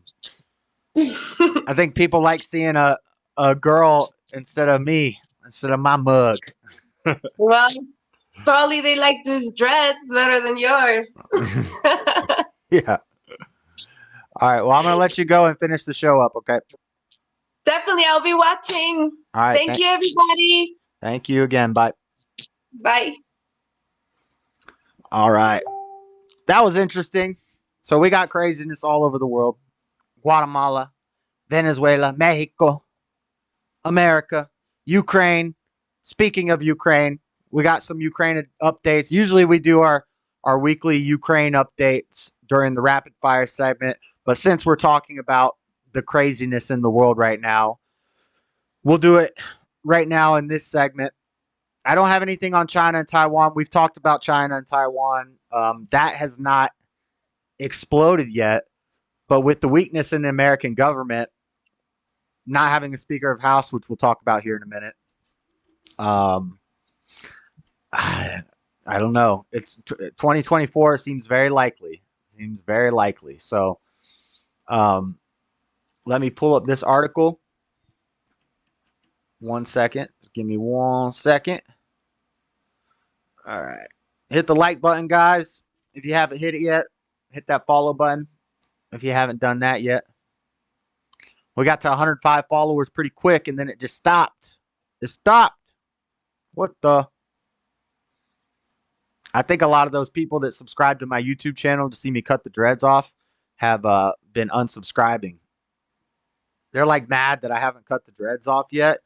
And I'm like, I'm not at 5,000 yet. What are you talking about? Duh. All right.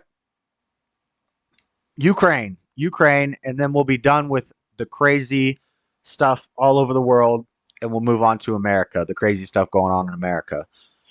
Half the village is gone from Reuters. Ukraine hamlet reels after missile strike. So, and this is nothing new. This has been happening consistently.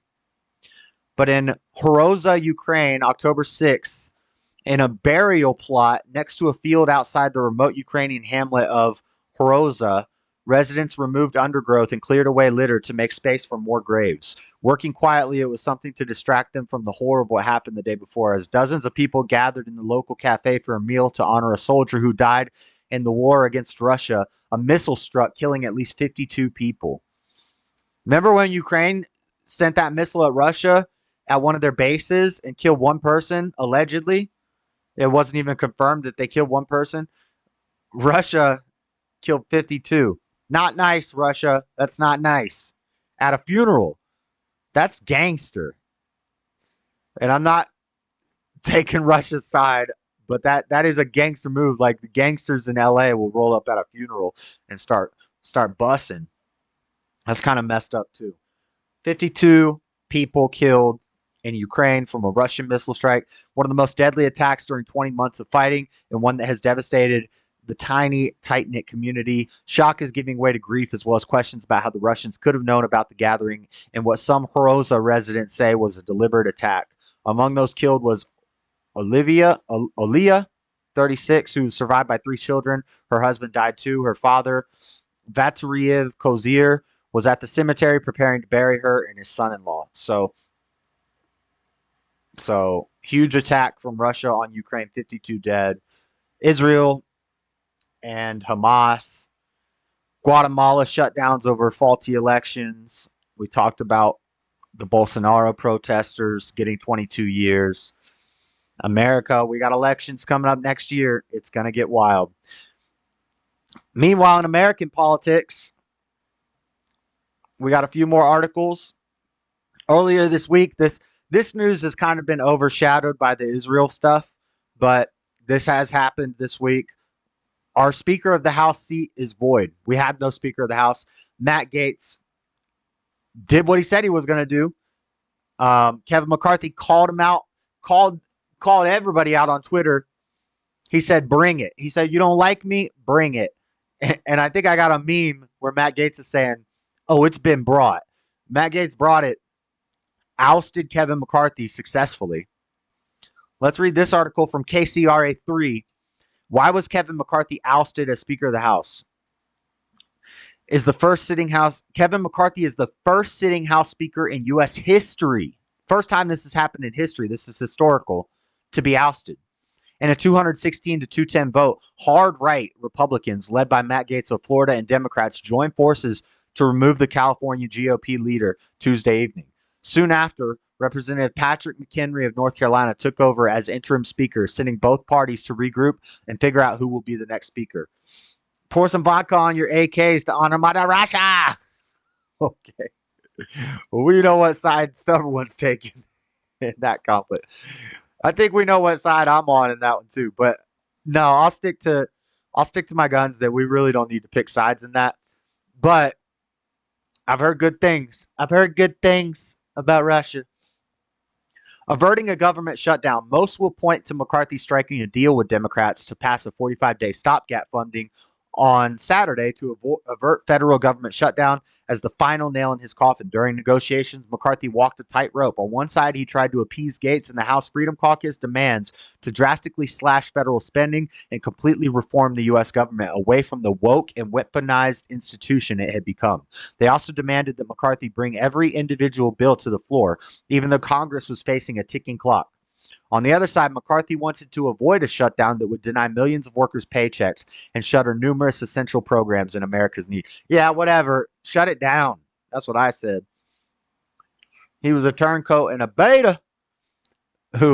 McCarthy? Yeah, that's why they shut him down. McCarthy. Beta. Yep, that's McCarthy for you. So he's out. Long-standing rivalry between Gaetz and McCarthy, who they call one of the alt-right, hard-right Republicans. He's not even that hard-right. Like, he's just a normal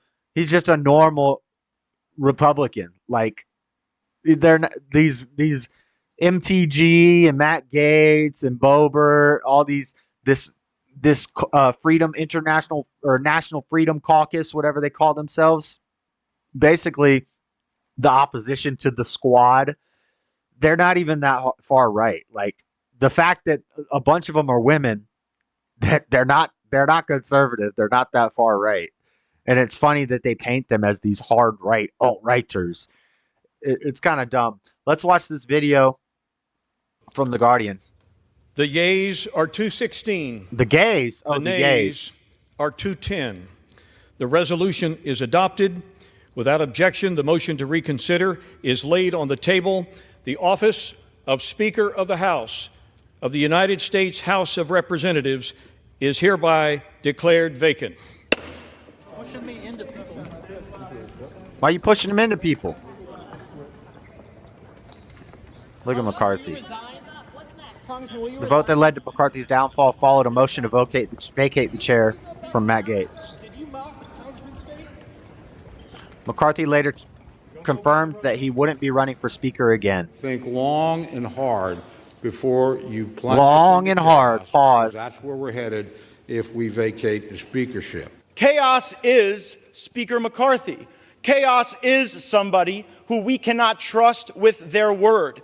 The one thing that the White House, House Democrats, and many of us on the conservative side of the Republican caucus would argue is that the thing we have in common, Kevin McCarthy said something to all of us at one point or another that he didn't really mean and never intended to live up to.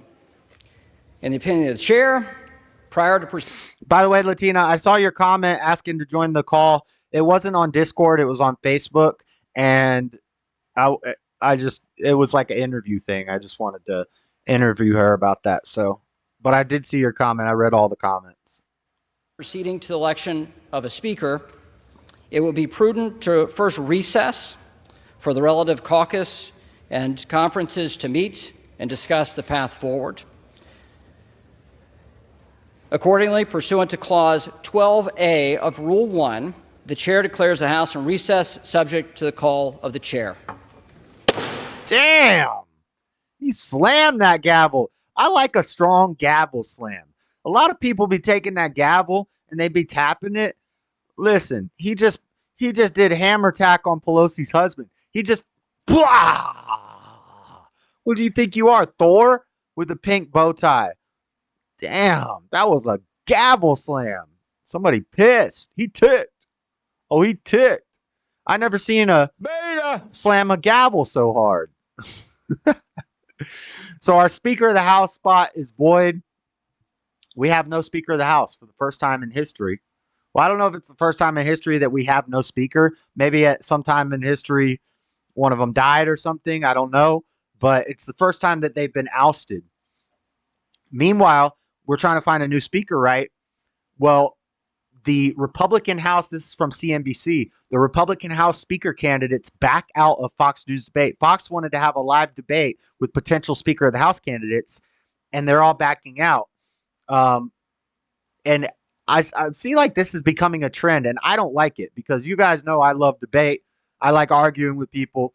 I love debates. I like watching debates. I like commentating on debates, studying debates, learning the laws of logic and all the different fallacies and all that stuff. I'm into that stuff. But it's becoming normal for people to stop debating. And I feel like that's one of the most important parts of getting into government is you need to be able to argue your positions and express to the people your thoughts through your words and orate your ideas to people properly and be able to argue them. If you can't argue your position, then you shouldn't be in there. But debate is like being phased out of our government, which is crazy. But they're saying, some of them are saying that it was for good reason, that because at this debate, a bunch of personal stuff was going to be brought out and that they were going to try to discredit potential speaker members by using personal things from their past against them, which could be right. I don't know. But the key points, 3 top Republican candidates for House Speaker will not participate in a Fox News debate. Representatives Jim Jordan, Steve Scalise, and Kevin Hern all were considered for the showdown on the Conservative News Network. Representative Kevin McCarthy of California was ousted Tuesday as Speaker. His vote from Matt Gaetz. We read that. Now, here's the best part. Here's the best part. Y'all know I love Jim Jordan. Former President Donald Trump has endorsed Jordan for the role. You know, man, we said Trump picked the wrong ones. Trump didn't pick the wrong ones. Trump went in there and had a bunch of snakes around him. And then there was too much too much litigation and bureaucracy and red tape for him to just fire everybody. He did fire a lot of people, but he couldn't just get rid of everybody. And he was surrounded by snakes. But Trump knows how to pick them. Have you ever seen the show The Apprentice? He came up with the term "you're fired." He is backing Jim Jordan. That's who I'm backing. If we get Jim Jordan as Speaker of the House, bro, let's go. Jim Jordan is a boss. I like him a lot. That's Ohio representative. Top Republicans vying to replace Kevin McCarthy as next Speaker of the House of Representatives have backed out of the televised debate that was scheduled to air on Monday on Fox News. House Majority Leader Steve Scalise and Judiciary Committee Chair Jim Jordan both agreed that the debate on the conservative news network would not be a good idea. Representative Kevin Hern, chair of Republican Study Committee, said in a social media post, formerly known as X, formerly known as Twitter, that he would not participate in the debate, which is set to take place 6 days after McCarthy was removed. "We need to make this decision as a conference, not on TV," Hern wrote. "The Republican conference needs a family discussion." He said, "I still haven't made a decision on my candidacy for Speaker, but I know one thing for sure. I will not be participating in the televised debate." Fox News did not immediately respond to requests for comment by CNBC.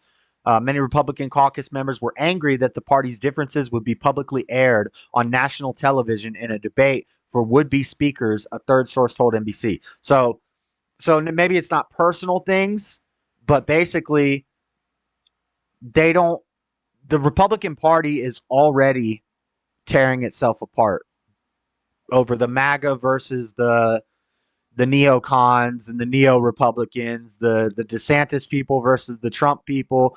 We're eating ourselves alive. So it would not be good.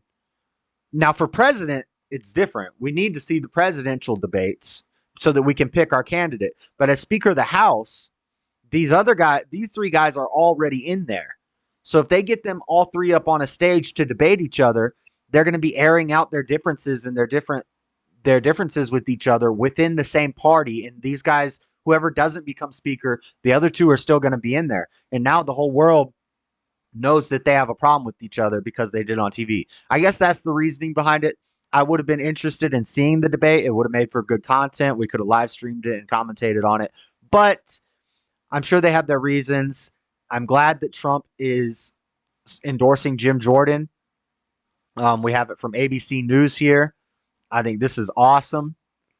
I'm pretty hype about this. Let me put my actually, I think I like my camera better over there.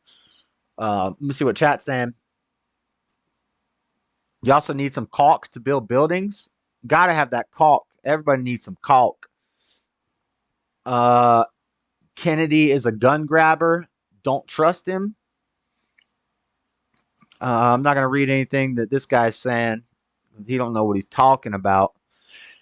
Speaker race heats up. Donald Trump endorses Jim Jordan as House Speaker. Race heats up. Now that former President Donald Trump on Friday morning officially threw his support behind Representative Jim Jordan for House Speaker, it's unclear what impact it will have on the race for the House's top job. In a post on his social media platform, Trump raved about Jordan's background and what he called his aptitude for the position. Yes. Have you ever watched these like meetings with Congress and stuff on C-SPAN?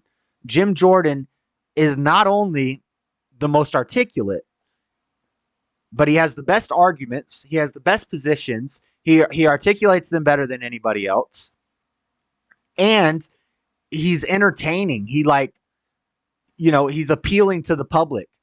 He's not one of these old guys that's like, I would like to pose this motion. No, he's energetic. He's young. He's charismatic. Jim Jordan's the guy. He will be a great Speaker of the House and has my complete and total endorsement, Trump wrote. Let's go. I want to see Jim Jordan get in there. That would be awesome. That would be great. And then President gets in, and then Trump gets in as president. Yo, we might be able to save America yet. We just got to banish people like Freddie. That's all we got to do. All we got to do is banish Freddie, and we can save the government. Let's read a little bit about Jim Jordan.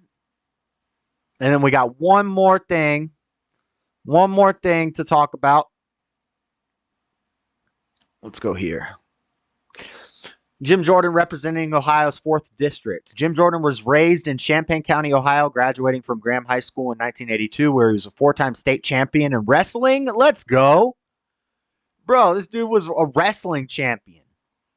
Career record of 150 wins and 1 loss. What? He had 150 wins and 1 loss as a wrestling state champion? Bro. So not only is he a badass in Congress with his words, would he be a badass speaker, but he's also a badass on the mat. Jim Jordan, look, Jim Jordan got cauliflower ear.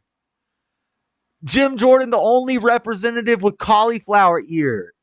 Bro, we got Khabib running for speaker of that. Oh, let's go. He's a fiscal conservative who believes that families and taxpayers, rather than government, know best how to make decisions with their money. Throughout his career, Jim Jordan has led the fight against tax hikes, including those proposed by his own political party. He believes that cutting taxes and letting families keep more of what they earn helps build strong communities and a vibrant let's freaking go. Let's go. In Congress, Jordan has also emerged as a prominent defender of the taxpayer's pocketbook, through his work on spending issues. In 2009, he introduced the only balanced budget alternative to President Obama's budget. Based. In the 112th Congress, Jordan served as chairman of the House Republican Study Committee, the largest caucus of conservatives, advancing conservative ideas and solutions on Capitol Hill. In the 114th Congress, Jordan helped found the House Freedom Caucus and served as its first chairman. Jordan has been an advocate for the taxpayer, looking for waste, fraud, and abuse in the federal government. He serves as the chairman of the House Judiciary Committee and is one of the most conservative members of Congress. His efforts have earned him recognition from Citizens Against Government Waste, Family Research Council, Americans for Tax Reform's Friend of the Taxpayer Award, and the 2012 Wayach Award for National Legislator of the Year. Let's freaking go. Get Jim Jordan for Speaker of the House. I'm calling it. Let's go. Freddie, if you can't come in the chat and you get butthurt because I don't read your nonsense, then just don't come here. I don't mind. That's fine. He gets mad if he doesn't get to express his point of view on my show. And then he leaves. I don't want you around then. Biden administration. Okay. Last story. We hinted at it earlier. And then we'll get into the memes and the reels and the rapid fire and the fun stuff. Biden from Wall Street Journal, Biden administration to resume border wall construction and policy reversal. Yo, I don't have the whole article from Wall Street Journal, but apparently, the wall going up. Under Biden. Biden is putting the wall up. And we got indigenous people, quote unquote, indigenous people. Not like Guatemala indigenous people. American indigenous. I'm an indigenous American, okay? They're talking about the Indians, okay? But the climate people and the Indians, and it's weird to see them teaming up, by the way. It's weird to see the climate change people teaming up with the Indians, because the Indians hunted and fished more species to extinction than anybody else. You think that they're like these, they love the color. Can you paint with all the colors of the wind? No, they destroyed the environment. Any environment they go to, they destroy it. So, it's funny to see them working together with the climate change people, but they're mad about the wall. Stabbed in the back from The Guardian, Biden's border wall U-turn leaves indigenous and climate groups reeling. Rio Grande communities feel like the sacrificial lamb in a political war as climate activists and environmentalists call foul. The Biden administration's decision to waive environmental, public health, and cultural protections to speed new border wall construction has enraged environmentalists. Now, he'll take credit for building the wall that we already paid for all the supplies for, and we left them in the desert, and they were just sitting there. Trump built over 500 miles of border wall. They say he built 50. Guys like Chris Christie say he built 50 because there'll be a piece of wood laying on the ground, a piece of wood laying on the ground, and we pick it up and we throw it away, and then we build a big, beautiful 30-foot wall with anti-climb technology. And they say, no, that's just a renovation. That's just a renovation. You didn't build the wall. We built the wall. We built the wall. Not our incompetent president, not the most incompetent president we've ever seen. We built the wall. It was disheartening and unexpected. The Borderlands campaigner with the Center for Biological Diversity, what the heck, amid concerns of the impact on essential corridors for wildcats and endangered plants in the area. Oh, we got to worry about the wildcats and the endangered plants. Meanwhile, Americans are endangered. How about we worry about keeping the people not in danger instead of worrying about a dang ficus? Ain't nobody worried about a dang ficus. I see the Biden administration playing a strategic game for elections, said Michelle Serrano, co-director of Voices Unidas, an immigrants' rights and community advocacy group based in the Rio Grande Valley. The many rural, immigrant, and indigenous communities that live in the region have become the sacrificial lamb for politicians looking to score points, she added. So the wall going up. Guys, Joe Biden putting that wall up. It's going up. All right. But that's all we got for the main story news. Lots of stuff. Good little interview with Floor. We got more stuff in rapid fire about Israel because that's like the big story. That's going to be a story for a while. We're going to keep our eye on it. We got some update. We got a update on Cop City, on the cops from Cop City who killed that protester. We got Base Cat Von D getting baptized and swearing off the occult. We got some weird science. We got local news.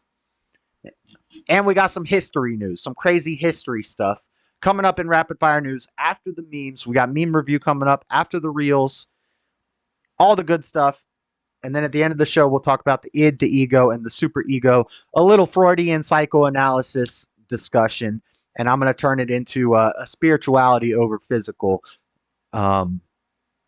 analysis. So that's coming up. I got to run to the bathroom and get some more coffee. I'll be back in like 2 seconds. I wish I had something to play for you guys until I get back, but I don't have anything queued up. So you're going to have to stare at the chair. Stare at the chair. Give me like 30 seconds. I'll be right back. Maybe a minute. I don't know why my room always smells like pot.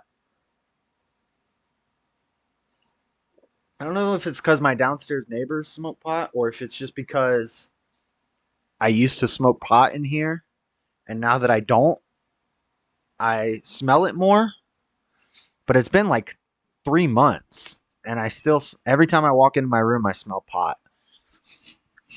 I guess maybe it's like leached into stuff but it might be because downstairs they smoke and my window is open for my air conditioner. So maybe it comes up through the window and that's what I'm smelling.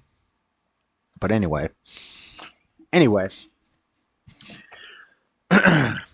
All right, guys, you know what time it is. Let me open this folder up. We got some memes. It's meme time. Oh man, what happened to my sound effect? It's meme time.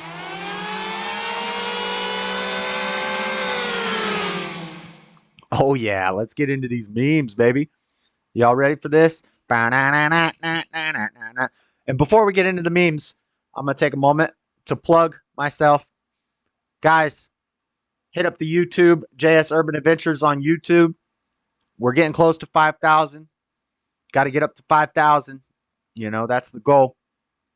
And make sure you're followed on Rumble. Make sure you hit the like button on Rumble. All that stuff is free. I appreciate all that. That's all great. If you want to help out financially, my birthday's coming up in like 2 weeks, on the 16th of October.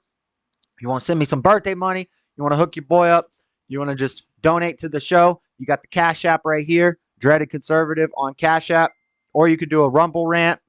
But I'd prefer the Cashapp because the Rumble rants I don't get until I reach $50. So if you send a $10 Rumble rant, I might not even get it for who knows how long. Maybe I might not ever get it if I never get more. So if you want to support the channel monetarily, Dreadedconservative on Cash App. But if you want to support the channel for free, just share this with a friend. If you like it, tell a friend. If you hate it, tell everybody. Share it out there. Hit the like button. Drop your comments. All the good stuff. How old am I going to be? I'm going to be 36. 36. 36. I'm trying to get that 36. That 36. Oh, I didn't even think of that song. That's a song. Yeah. Anyway, and actually the show, not next week. I actually have the shows planned out for the next 3 weeks because here, I'll give you guys a little preview. Yeah, next week. Next week the show is going to be on my birthday. So I will be here doing the show next Monday night, and it's going to be on my birthday. So we're going to do a birthday chill stream. I'll probably kick back and relax on Sunday. And then on Wednesday next week is my orientation for UPS. And then once I find out what my schedule is going to look like, because I don't even know what shift I'm looking at. Once I find out what my schedule is going to look like, then we may have to rework the night that I stream on, change it up a little bit. We will see about that.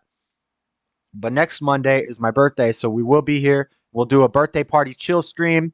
Maybe we'll open up Discord, have people come in. We'll do minimal news. We'll still do memes, but I'm not going to plan out a third segment. We're just going to hang out on my birthday next week. But then the following week, we're going to do spooky stories. So October 23rd show, we're going to do spooky stories, real life spooky stories. Like we're going to talk about the Hinterkaifeck murders, which is a crazy unsolved murder case that could involve ghosts. I don't know, but we'll do that on the 23rd. And then on October 30th, the day before Halloween. Is Halloween on the 30th or the 31st? When is Halloween this year? Because I like Halloween. I like Halloween as a holiday. On the 30th, we're going to do, we did this last year. We're going to do it again. Halloween is a Christian holiday. Why Halloween is a Christian holiday. And why it's been hijacked. So Halloween is on the 31st. On the Monday show on the 30th, we're going to do why Halloween is a Christian holiday that has been hijacked by pagans and demon worshippers and turned into a degenerate holiday where people dress up like monsters and get faded and do a bunch of degenerate stuff. But the origins of Halloween are entirely Christian. We'll talk about that on October 30th. And then October 23rd will be spooky stories. October 16th is my birthday.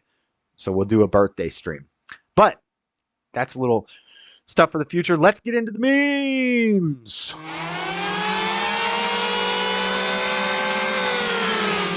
This guy decorated his truck for Halloween.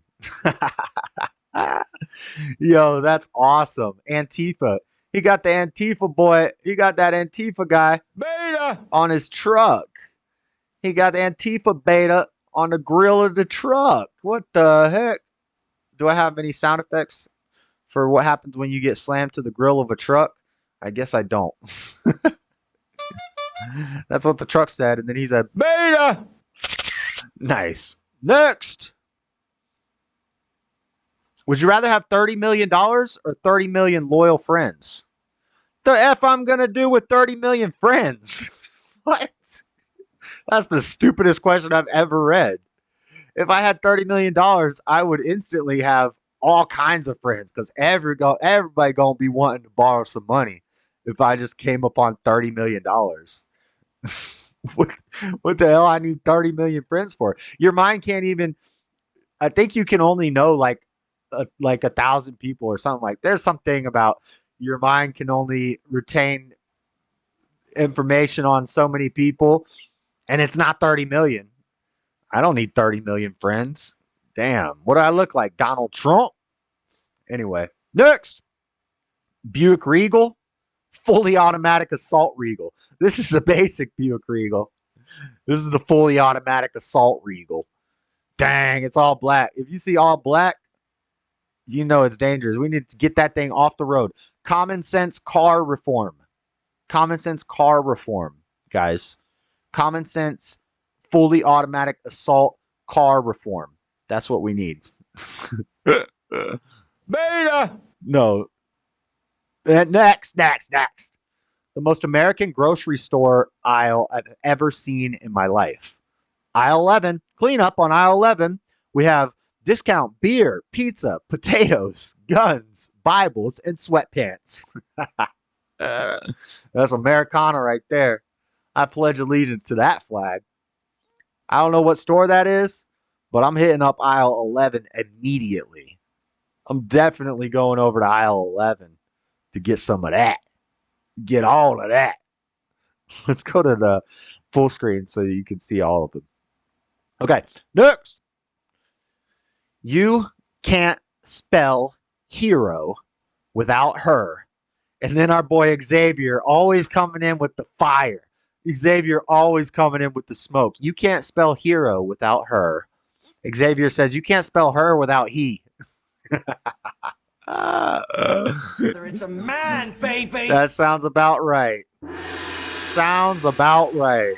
Sounds about right. Thank you, Xavier. You always come in with the fire comments. I wonder if Xavier's a real guy or if they just do that for the memes. I just stuttered. If they just do that for the memes.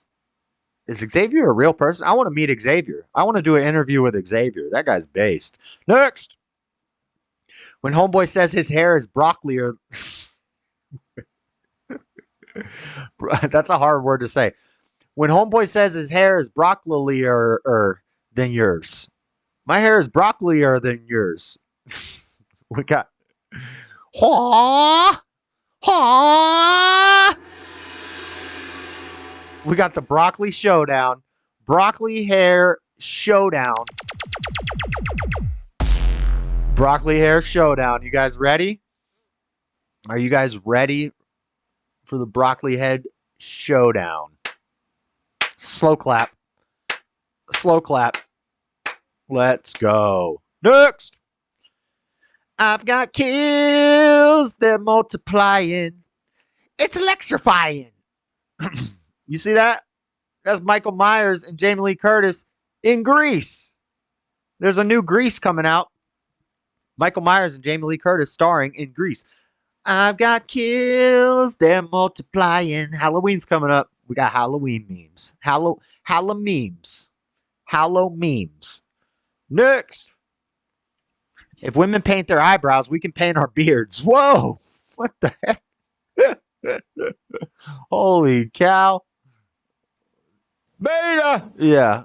Sounds about right. I am not gay. I have relationships with women and sex with men. And I got news for you. That means you're gay. Means you're gay.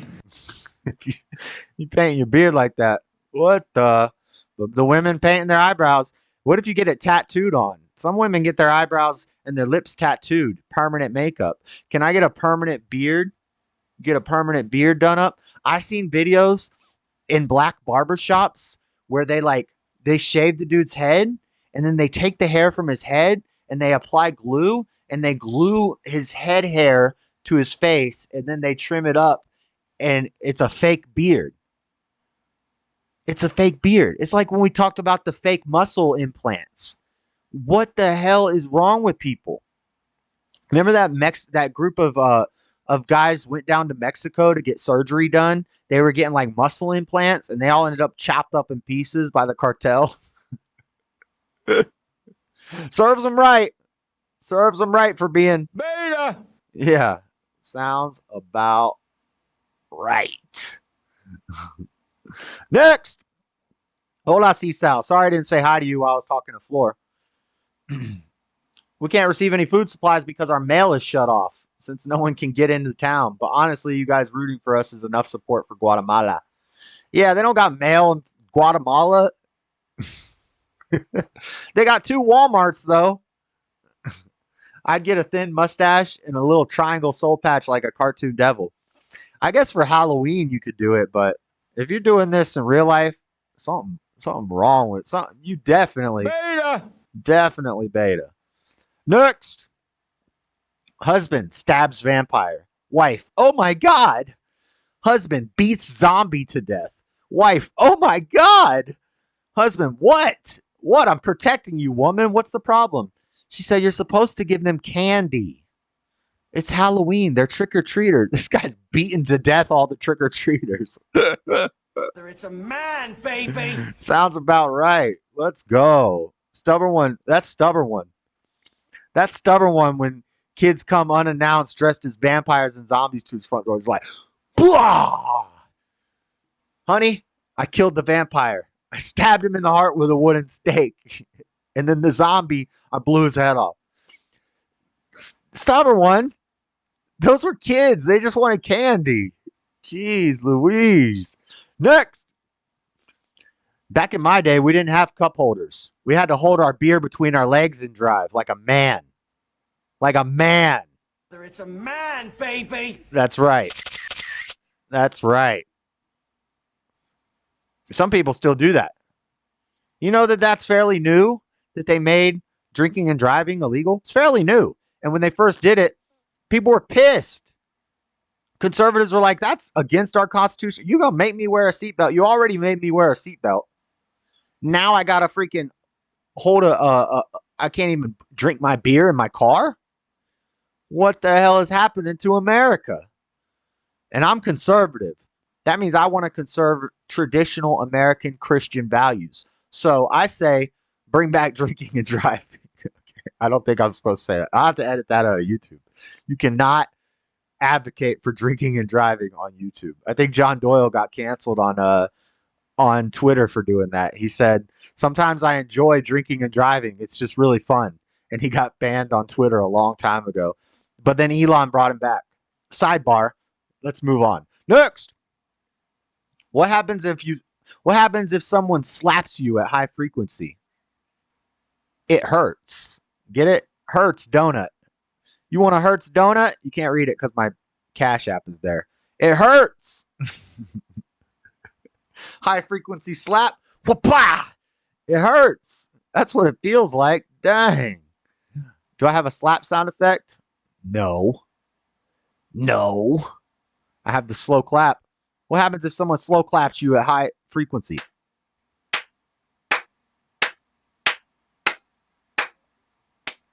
It hurts. Okay. Next. Was that not funny, guys? Guy who's about to invent croutons. Eating a salad. I wish this hurt. The guy who invented croutons, he was eating his salad. He's like, you know what? I wish this hurt. I wish it hurt when I ate a salad. That's a good one, huh? No? No, not funny? Not funny? No? Dang, does that go forever? Stop. Next. My Facebook friends list. This is more like my YouTube subscribers. My YouTube subscribers. Thousands amassed fans.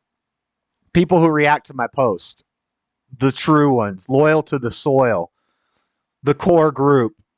The core group. My YouTube sub count. People who actually show up to my premieres and comment on my videos and hit the like button and stuff like that. We got Stubborn One, B-Wise, C-Sal, Floor, Latina and Cali, Lord Spike Protein, Bibby's over here, and a handful of others sparsely distributed around. Sounds about right. Next. Your beliefs aren't mine. I'm unfriending you on social media. Stop. Don't. No. Please. Stop. Don't. No. Please. Stop.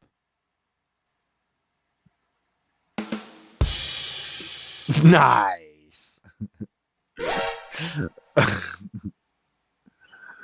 Floor, is there anyone outside of your town we can send supplies? We don't play around here with damn trick-or-treaters. Florchis, hasta amiga de un taquero. I'm serious. That means, hurry up, I need a taco. I just translated that for you. Hasta amiga de un taquero. Hurry up, get me a taco. Cisal, ye mi hice amiga de las señoras del mercado y mi garden comida. She said, Yeah, but the mice always eat the women's food in their Mercury Le Sabre.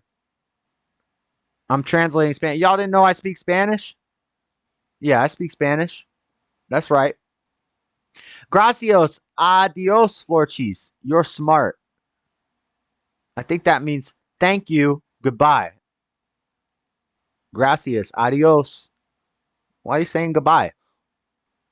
Hola, Latina. That means hello, Latin woman. Latino, no, the whole nation is shut down. And since everything, Floor, you always do that. Since is Since. Sense that you spelled is like see, smell, touch, taste, hear. You always put sense. You always put sense instead of since. Since is Since. Damn. English is her second language. You got to forgive her for destroying the English language consistently. That's why Facebook Messenger kept cutting out. They're like, man, this girl is destroying the English language. We can't be having this on the internet. I love picking on you Latina ladies. I don't know what it is, but I got a lot of Latina ladies in the chat, and they didn't know that I'm bilingual. I can speak Española. I speak Española very well. Muy muchos nachos. Muy bueno. Next. Being white isn't all that great because dancing really looks fun. I disavow. I disavow this. I'm going to show you guys right now the Trump dance. The Trump dance. And it's almost a combination of the Pee-wee. The Pee-wee Herman dance. Okay? Let me go full screen for this because y'all need to see this. You ready? Let's get some EDM. Let's get some techno going. Let's get some techno going.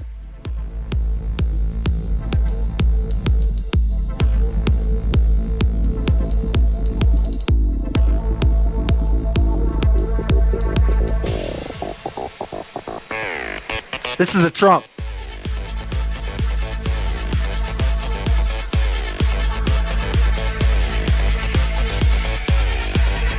That's right. Oh, it's rising.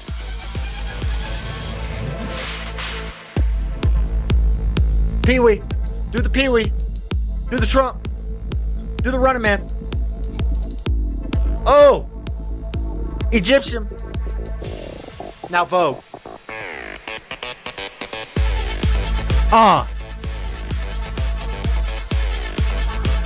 That's right. Y'all can't play with us white people. You white people are the best dancers ever. You don't even know who made this crap up. You think you can do a ballroom dance? You think you can do a waltz properly? Have you ever heard of tap dancing? You think black people can tap dance? No. Get out of here with that hip gestation. Y'all just twist your hips and act like you're having sex with people on the dance floor. That's not dancing. A waltz. What about a waltz? What about a dang... Y'all don't even know what you're talking about if you don't think white people can dance like a mug. I just unleashed the flow. That was pure alpha energy. You ain't never seen nothing like that before. Let's go. Next. Supreme Leader, one dumb fuck. Supreme Leader, one dumb fuck. That's old Joe. One dumb fuck. He like crema sayang guy. Joe Biden, one dumb fuck. Eat crema sayang guy.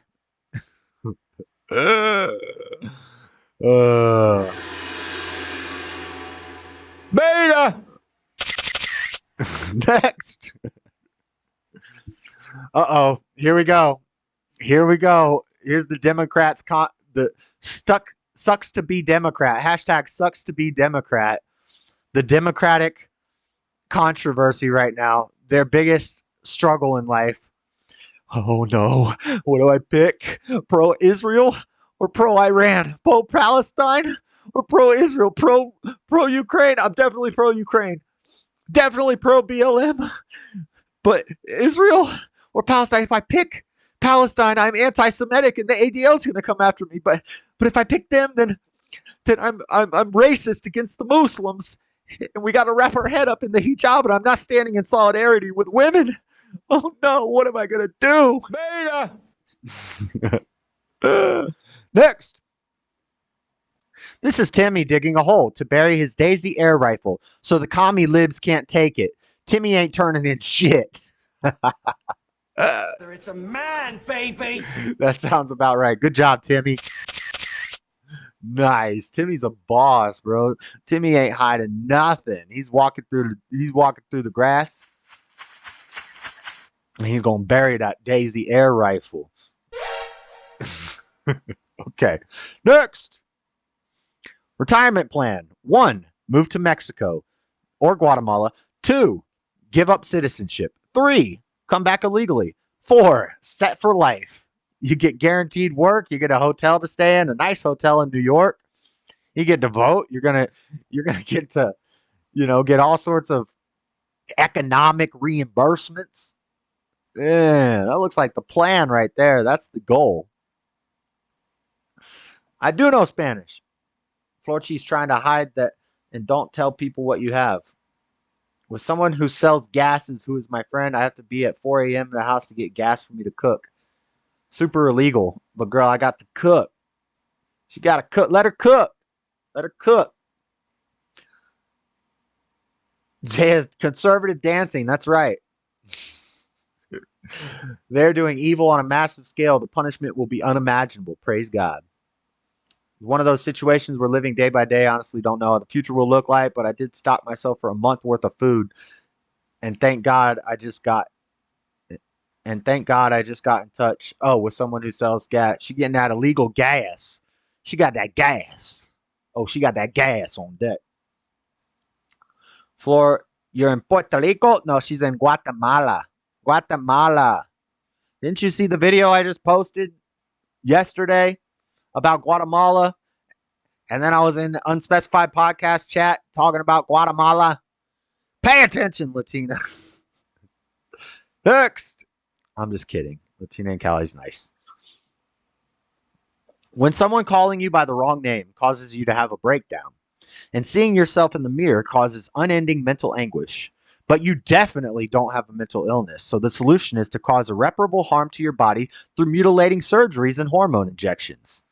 That's the trans agenda for you. Good job. Yeah. Transgenders. That's the idea. Good job, guys. Wow. Super based. Super based. Beta! It's a man, baby. No, that's not a man. Well, it might have been a man, but now it's something different. Or maybe it was a woman who is... Anyway. Next! I love Legos. Do you guys like Legos? I love Legos. Floor knows when we were married, she got me a Millennium Falcon for Christmas one year. I loved it. She said, what do you want for Christmas? I said, well, when I was a kid, every year I would get a Lego set. And I'm not talking... Listen, if it's not at least 1,000 pieces, I don't want it. I don't need something I'm going to put together in 5 minutes. I need the big box Legos. You know what one of my dreams to own is? The Lego Death Star. Because I don't like castles or cars. I like Lego spaceships. So Lego Star Wars is my favorite. And they're very collectible, and they actually gain in value. That Millennium Falcon that I had was like $100 at the time. Currently, if I still had all the pieces and all the bags and the box, and I could put all the pieces, separate them, and put them in the thing and sell it, I could probably sell it for like $500. They increase in value over the time. If you leave them unopened, they get even more valuable. Lego Star Wars, it's worth money. If you want to invest in something that's not fake, like crypto or NFTs, and something you're not going to get screwed on, like the stock market or gold, as the value of the dollar collapses, collectibles always go up in value, and Lego Star Wars is very collectible, and they gain value very quickly. If you want to invest in something, go get you some Lego Star Wars. But what I've always wanted is the Lego Death Star.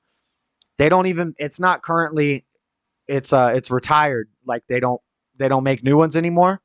So back in the day while it was active, it was $500. Now the cheapest you're going to find a used one is $2,000 on eBay. But the Millennium Falcon I had was 1,000 piece. Just to give you an idea, a little X-Wing is like 300 pieces, right? And it's going to cost you 20, 30 bucks. If you spend $100 to $150, you get the bigger box. That's 1,000 plus pieces. That's something that's going to take you 4 to 6 hours to put together. The Lego Death Star, which was $500, now it's $2,000, is more than 5,000 pieces. It's like this big, and it's got all these dioramas inside and active things and trap doors that open up and stuff. Bro, I want that thing so bad. And then they got the collector's edition Death Star, and they got the collector's edition Imperial Star Destroyer. That thing's, I think it's 4 or 5 feet long, so you can't even see it in the screen. It's this long, and it's like 7,000 pieces, and it probably cost you $3,000 or $4,000 to get one on the internet. Oh my god, I love them. They're so cool, but I don't have them.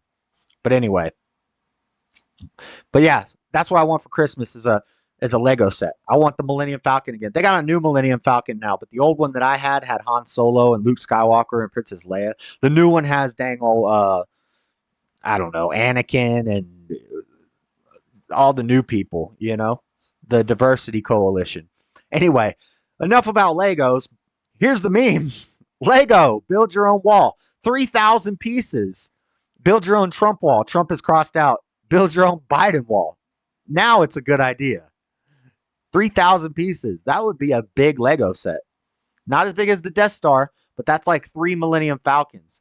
So Flora understands. She saw how long it took me to put the Millennium Falcon together. That was 1,000 pieces. A 3,000 piece Lego set, that's a big Lego set right there. Good meme. I like it. Just because it's Legos, and I like talking about Legos. I'm a nerd. What can I say? Next! Oh, it's that time of the year. We got the Halloween costume memes. Spirit Halloween has a new costume. Lost nursing home patient. You can dress like a crazy old man wandering in his diaper. Urine and feces not included. Adult-sized costume. It's Joe Biden. Dang, it's Joe Biden. Beta! Hold on. Oh, I accidentally. Where'd the chat go? Josh, I'm so sorry. I was trying to listen while I was out doing errands. Not home, but connection was breaking up too much today. Why are you yelling at me? Quit yelling. Josh, remember when I gifted you the Millennium Falcon? Yeah. I remember when you broke it, too. I remember that well. You forgot about that part. Next. They swabbed my arse and it came back. I think, what do I have to say this like a British person? They swabbed my arse and it came back positive. I've got climate change. Beta! Yep, they swabbed my arse and it came back positive. I've got climate change. Oh, me matey, I've got climate change. She's freaking out. Ah! Next. Oh, no. No words for this meme. We got Evil Eye Matt Gaetz kneeling on the neck of Kevin McCarthy down here. Oh, no. He's going to get 22 years in prison for that. Be careful. I wonder if Kevin McCarthy just ate a bunch of meth and fentanyl. Who knows? Next. Kevin McCarthy, Speaker McCarthy, bring it on. Matt Gaetz brought, as they say in what's that cheerleader movie? Get It On or something like that. Oh, it's already been brought. Oh, it's already been brought. That was gay. I'm not going to do that again. That was beta. Okay. Oh, it's already been brought. He brought it. Sounds about right. Oops. That wasn't me. That was Patricia. Who the hell is Patricia? Patricia? Who's Patricia? I don't know nobody named Patricia. Next. President Joe Biden said he sought to redirect funds to build a border wall. It was you. You threw it across the room. There was nobody else in the room when that happened. I probably deserved it, but who the hell is Patricia? You trying to blame some innocent girl named Patricia? What the? President Joe Biden said he sought to redirect funds to build a border wall, but was unsuccessful. as his administration announced plans to add roughly 17 miles of barriers along the Rio Grande in Texas. They're not border walls. We're not building border walls. We're building barriers. I have to like watch Biden and then I can do an impression of him right afterwards, but he's very forgettable, I forget the way his voice sounds. Roughly 17 miles of barriers. They're not walls, they're barriers. It's just an obstruction. Remember when Jesse was on the Fallen State with that one guy talking about the wall, and the guy's like, no, we should not have a wall. No, we don't have a wall. Jesse's like, well, what do you propose we do? And he's like, well, maybe if we had some sort of obstruction to keep them from coming in. And Jesse's like, yeah, that's called a wall. Next. Afraid to swim in the ocean? Statistically, you're more likely to be killed by Hillary Clinton. Yeah. Oh, Clinton, he murdered a guy. You're statistically more likely to get killed by the Clintons than you are to get eaten by a great white. Just so you know. So don't be worried about the ocean. Unless you can't swim. He black. Next. Sanctuary City. Welcome all. Homer Simpson as he backs into the bush. No vacancy. We've reached our maximum capacity. Send them to the red states. We said we welcome everybody, but it's starting to get a little crazy here, so we're taking that back. Next. Doctor, I'm depressed because of the weather in 30 years. Have you tried supergluing yourself to the street? That's what all the young protesters are doing. And that seems to be the greatest cure for anthropogenic climate change. Superglue yourself to a street or superglue yourself to an oil painting to stop fossil fuels and climate change. Nice. Excellent. Next. That is a joke. To all those who get really... Oh, wait. That's not Trump. To all those who get easily offended these days, your heads would explode halfway through one of my episodes. Facts. We got dang Al Bundy on the Iron Throne. Love and marriage go together like a horse and carriage. This I tell you, brother, you can't have one without the other. Love and marriage. Great show. We don't have TV like that anymore. What happened to Archie Bunker? What happened to Al Bundy? We don't have TV like that no more. We got crazy whack stuff. Craziness. Next. Elon cut 90% of Twitter's stat, and it's still working just fine. Should we try that with the government next? Hey, sounds about right. Sounds about right. Yep, I agree. Definitely. I don't know why I hit that sound. Shut the government down. You're fired. You're all fired. You're out. I need you're fired as a sound drop. Next. Or alpha male. Something like that. Several Amish people in U.S. accidentally got exposed for having a phone during the emergency alert test. I don't have any stories on this, guys. I probably should have talked about it last week, but I didn't even know that it was happening until like the morning of. The morning of, I found out about the emergency alert thing, and I got woke up to it. And it happened at like 11 o'clock here. I sleep late. I'm trying to change my sleeping schedule up, so I've been going to bed at like between 4 and 6 a.m. the last couple nights. I'm tired right now because I'm trying to adjust because I'm going to be on a weird like 4 a.m. to 8 a.m. schedule, 5 or 6 days a week at UPS. But so I was sleeping, and I got woke up by the emergency alert. Or no, actually, I think I woke up about an hour before, and I was looking through YouTube, and I kept seeing all this stuff about the emergency alert. I found out about it literally like less than an hour before it happened. And it happened, and my head didn't explode. So maybe I should have talked about it last week. It would have been interesting, but I didn't know about it. And yeah, nothing happened. As far as I know, nothing. We haven't had zombies eating each other yet. Actually, I do think I have a story about it in rapid fire news. I was going to touch on it, so we'll see. Next.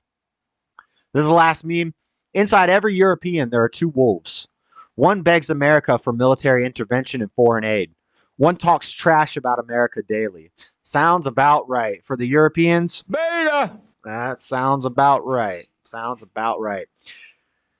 And that's it for the memes.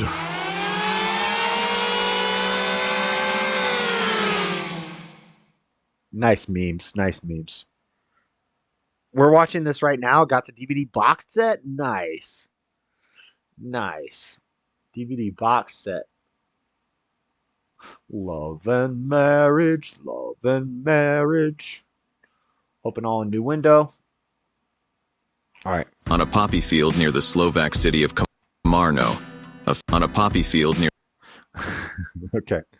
We got some reels. We got some funny reels. And then a little bit of rapid fire news. Not a whole lot. Not a whole lot. Let's go. Let's go here. You guys heard the opium addicted swans? I talk a lot about dangerous geese and how geese are dangerous. I've seen geese multiple times in my life attack children and go crazy and attack people that are trying to feed them bread. Do not feed the geese. Geese are violent, but these geese are high. These geese are higher than a kite. Watch this. On a poppy field near the Slovak city of Komarno, a family has encountered an unusual problem: drugged swans. Around 200 swans have refused to leave due to their addiction to the opium poppies. One of the swans was no longer able to walk and was so disoriented that it wouldn't survive in the wild. It will now undergo The swan is nodding out. You need to get these swans some methadone. I can help them overcome their opiate addiction. Guys, I have the solution for the opiate crisis in America. Okay? It's God. They need these geese need to find God. They need to turn to God, and he will take that away from them. That's the only way to truly overcome it. I mean, you don't have to worry about no relapse or recovery. None of these words even matter to you. It's just gone. You are made new, and you don't even think about it anymore. And that's my message to these swans, because they are addicted. They're struggling. And no, addiction is not a disease. They don't have a disease. They just fallen into their id, their lower nature.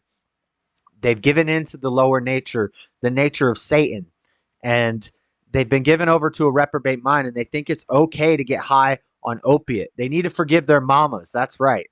These geese are higher than a mug. detoxification. The owner of the field says the incident has resulted in an economic loss of around 10,000 euros. Damn! These geese are eating up all the dang poppy.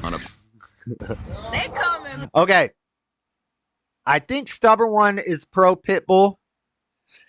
And at risk of angering the Pitbull people, listen, the TDS sufferers, crazy liberals, in the same category, I got to put the Pitbull people, because the Pitbull people, the purple Pitbull people eaters, the Pitbull people, man, they get pissed off when you talk about the baby maulers. Sorry if this offends you, Stubborn One, but let's watch this clip of some pit bulls getting their just desserts. If you might want to look away if you're a dog lover or a pit bull person, you're not gonna like this. They coming back. They coming back. Boom, boom. Dog's out for the count. Boom.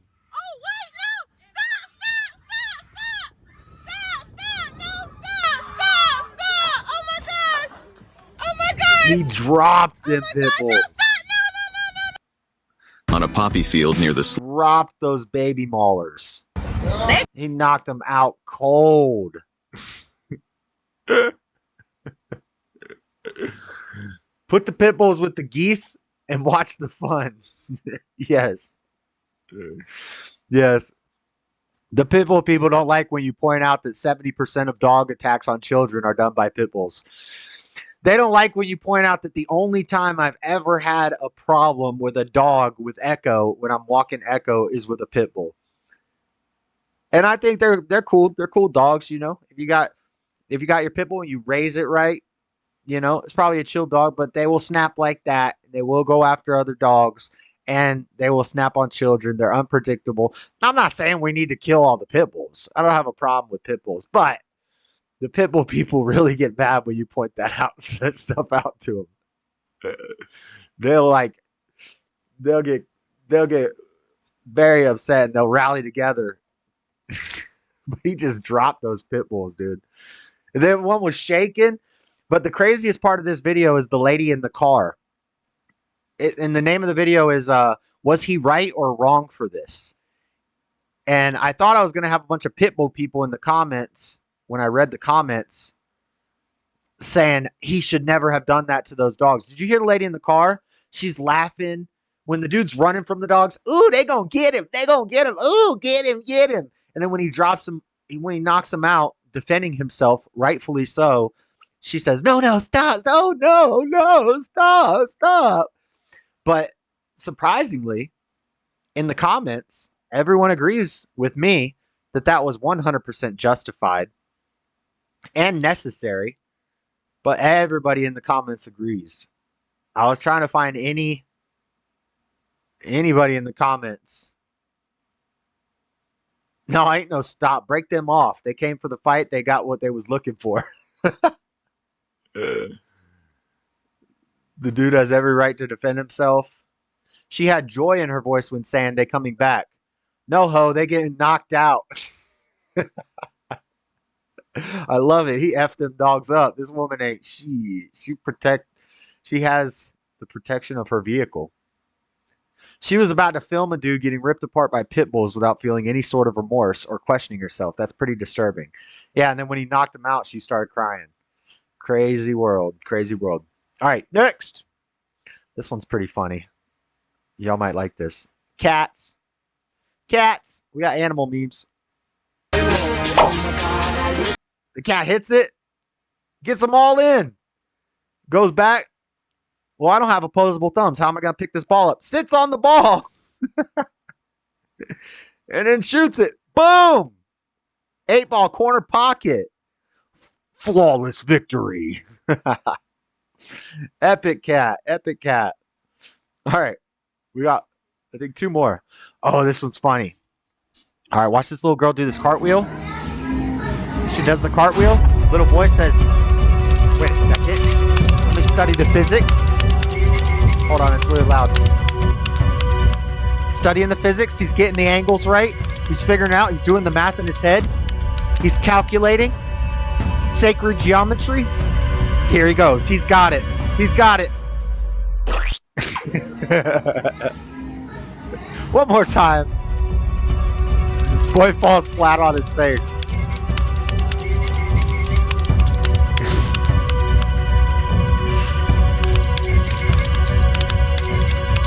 He's amazed. He's stunned. Come on, buddy. You got this.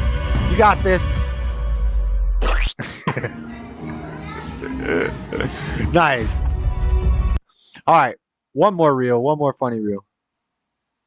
Get out of here. Floor's window. Oh, is it not going to play? No. That's not it. That's not what I wanted to play.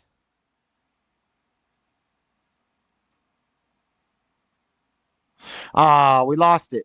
Anyway, it was Bryson Gray Christ Walk song at it. It said, what happens when you play Christian rap in the Christian church?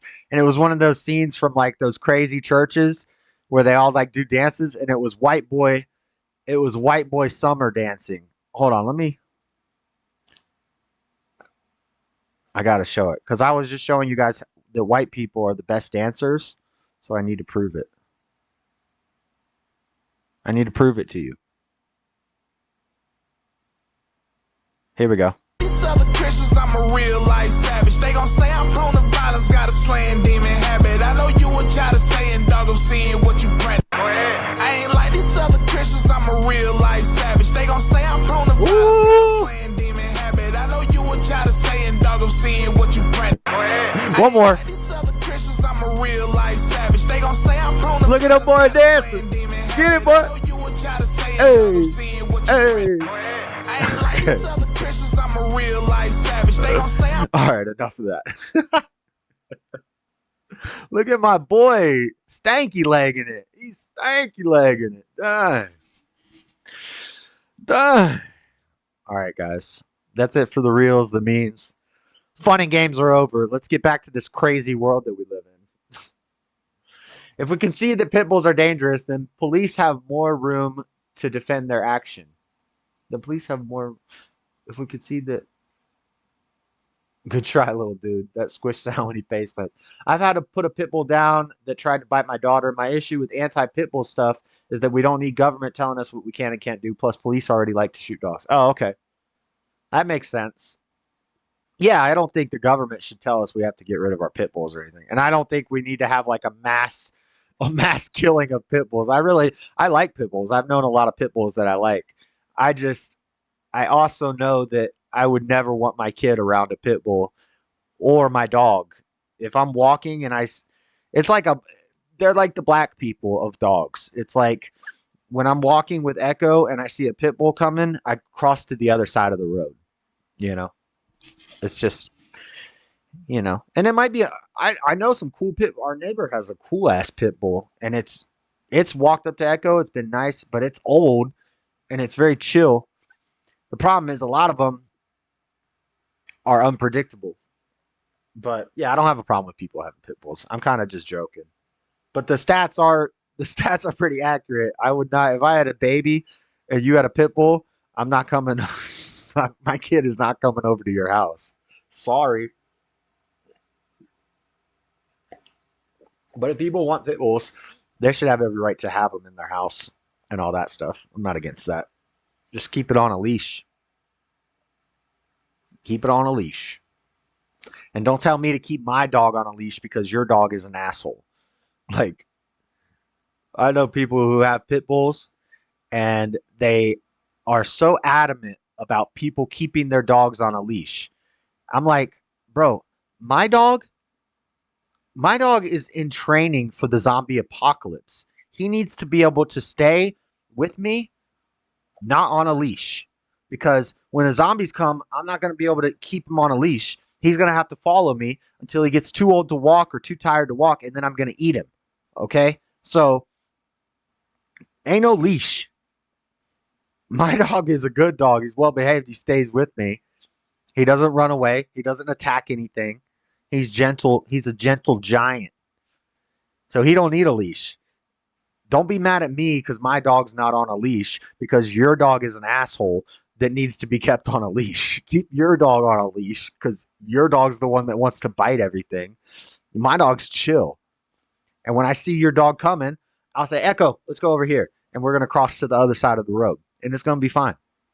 Don't be mad at me because my dog's well behaved. That church knows how to throw a party. Yeah, that boy can dance. All right. Let's get into the rapid fire news. I got an update from a story we did a long time ago. You guys remember the Cop City shooting? The cops shot the activists at the Cop City where they were building the Cop City in Atlanta.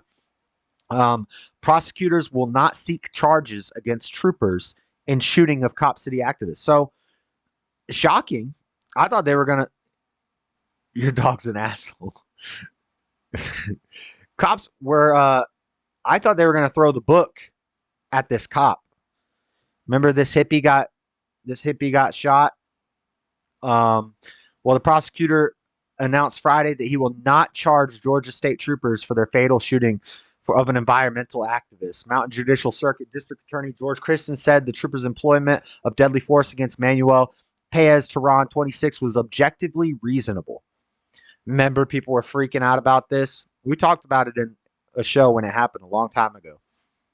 And we talked all about what Cop City is and why people were protesting it, and some ideas about how Cop City lends to the idea that they're trying to make a police state and make this new police force. But these climate activists, they weren't protesting because of that. They were protesting because of climate stuff. Oh, you're killing the endangered ficus. So, homeboy here got shot. Prosecutors are not prosecuting. So that's good. That's good news, you know. In a lot of these situations, they throw the book at them because our judicial system's crooked. Georgia's still kind of based, though. So that's good. We got a little pop culture, entertainment type news. Just one story this week. I know I made you guys suffer with Britney Spears dancing with knives last week. Police investigated themselves and found no wrongdoing. Shocker. I mean, I'm on their side with this one. If I'm trying to build something and I pay all this money and cut all the red tape and I'm trying to build something and some climate activist chains himself to a tree because I need to cut it down, I'm saying plow through them. Just go. Just drive the bulldozer. I'm gonna take the wheel of the bulldozer, the control sticks. I'm getting on the sticks and I'm going full force. Shovel down. Dozer, whatever the thing's called. I'm plowing them away. That's my opinion. We got some entertainment stuff though. Boys, we got one. We got one, boys. For all the Christians out there, we got one, boys. We got one. Kat Von D, famous tattoo artist. She pretty cute.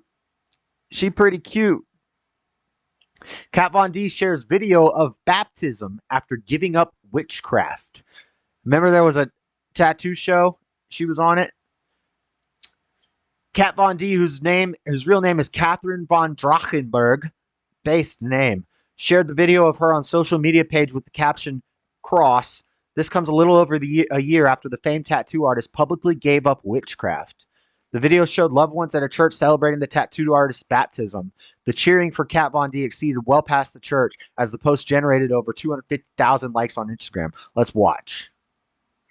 Let's watch Kat Von D get baptized.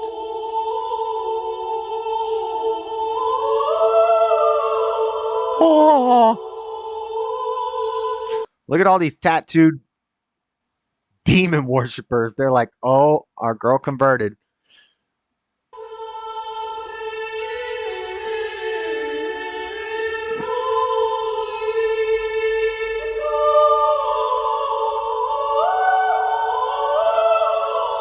All right, enough of that music.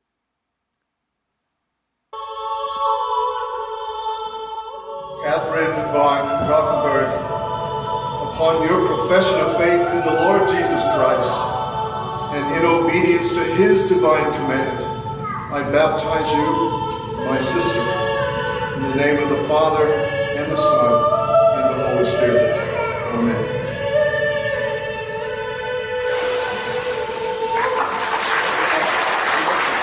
Let's go. That's nice. That's nice. That's good. We got one, boys. We got one. Let's go. She's a little too pale for my liking. I don't like the pale witch-looking types. Other than that, she's cute. You know? She's pretty cute. But the paleness, it looks like well, maybe her hair was covering it, but did she get her face tats removed? Bae, she kind of thick. She thick.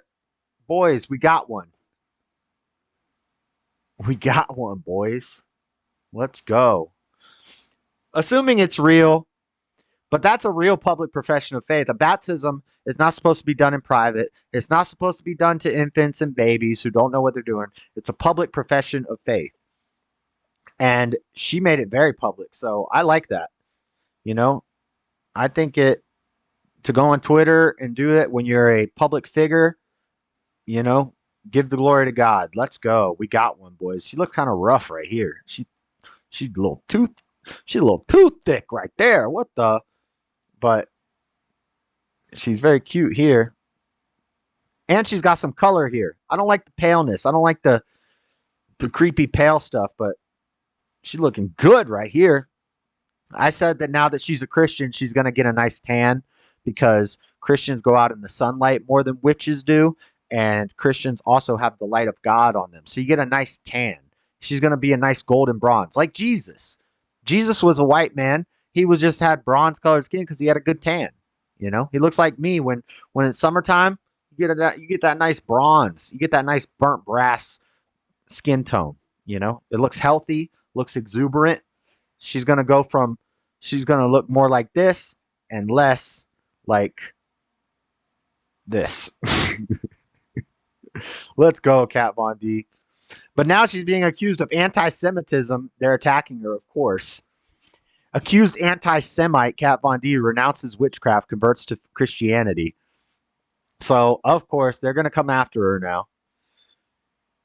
Famed tattoo artist who faced anti-Semitism accusations throughout the early 2010s released a video, and now they're bringing it back up right when Israel's at war. And the ADL is overstepping their bounds, their barriers. She comes out as Christian, and they're going to bring up the anti-Semitism stuff from 15 years ago. Shocker. But all I got to say is we got one, boys. Let's go.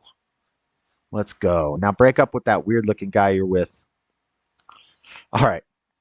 Next, we got weird science. Weird science.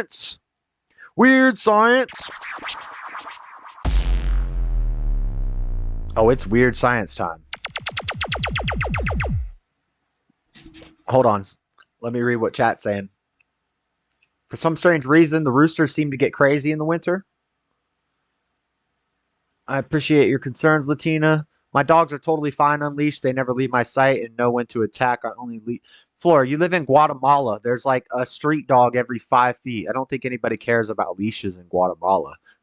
Like, there's street dogs that'll rip your hand off literally every 10 feet. I don't think anybody's worried about a leash on a domestic dog.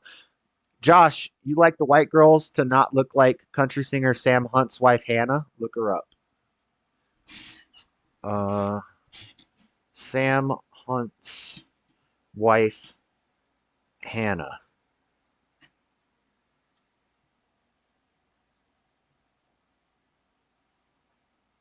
No, she's cute. What do you mean?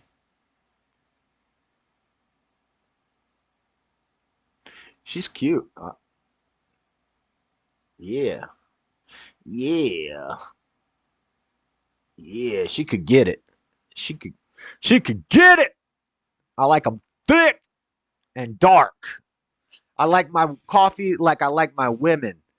Thick and black.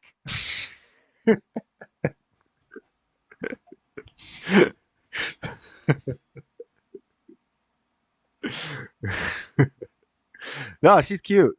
Yeah. I don't like the pale, unless they're Asian. Even Asian chicks, if they're like the pale, like concubine, white paint on their face, I don't like that. It looks creepy. It looks like the dang Purge movie, or not Purge, Grudge. I don't want my chick to look like the kid from The Grudge, like a 12-year-old pale white boy. I like a little thickness, a little curvaceous. I don't like no skin and bones. I like them short, thick, and dark.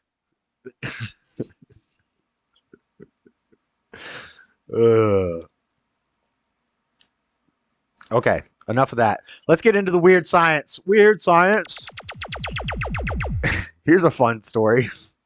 People learn to quickly control robotic third arm. Surprisingly. Guys, dang, Marvel Comics is becoming a reality. We've talked about Neuralink. We've talked about the artificial wombs and how they're growing babies in petri dishes. Well, now we're going to have, dang, robotic Dr. Octopus, Spider-Man, Mecha Spider. People are controlling robotic third arms, and they're learning surprisingly quickly. What the heck is this? This is real news.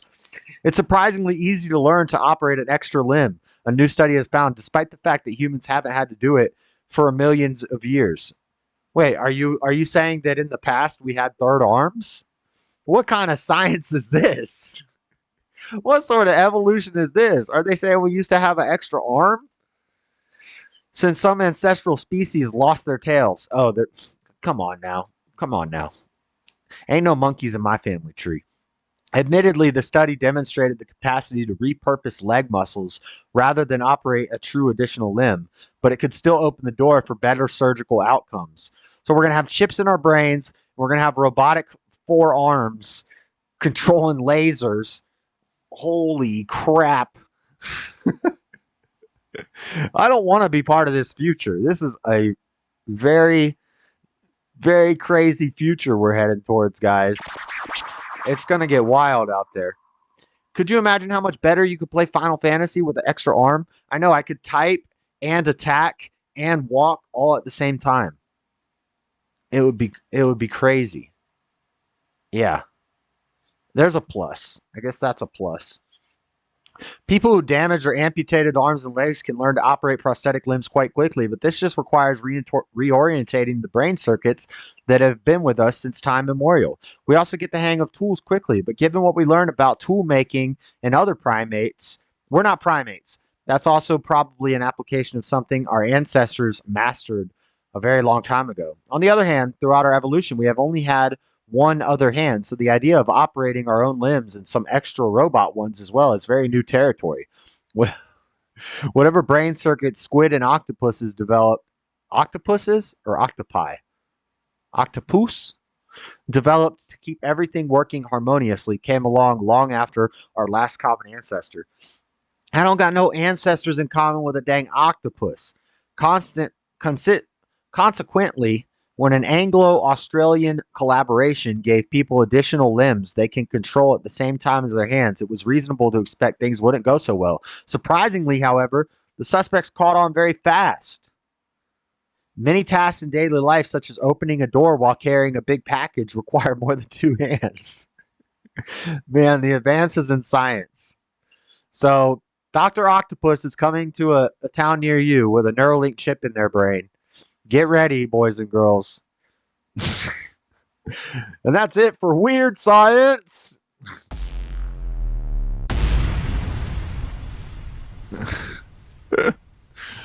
Oh, God.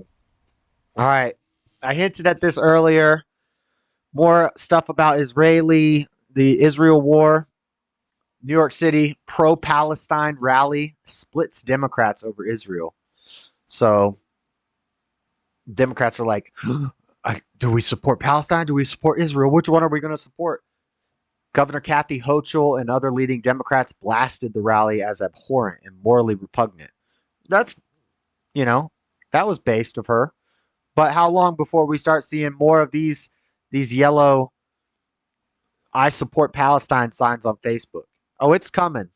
It's coming. Trust me. It happened last time they were bombing Israel. It'll happen again. Josh, when there is more than one octopus, it's called octopussies. Oh, okay. I thought it was octopi. Pro-Palestinian rally Sunday in Times Square endorsed by the city chapter of and this is from Politico, endorsed by the city chapter of the Democratic Socialists of America, ensnared prominent party members amid widespread condemnation of the event. Governor Katie Hochul and other leading Democrats blasted the rally as abhorrent and morally repugnant and drew dividing line with far-left members of the party, including New York reps Alexandria Ocasio-Cortez and Jamal Bowman, who denounced the attacks and called for a ceasefire but didn't take a stand on the rally. Well, Ilhan Omar, well, she's out, right? But she would have supported this while she was married to her brother. I condemn Hamas attacks in the strongest possible terms, Ocasio-Cortez said in a statement. No child and family should ever endure. Some people did something. Some people did something. No family or child should ever endure this kind of violence and fear, and this violence will not solve the ongoing oppression, occupation in the region, and immediate ceasefire and de-escalation is urgently needed to save lives. That's nice. Let's watch this little clip. Get out of here. You going to play? Politico, you going to play the clip? Clip! Uh-oh. Politico doesn't want to play the clip.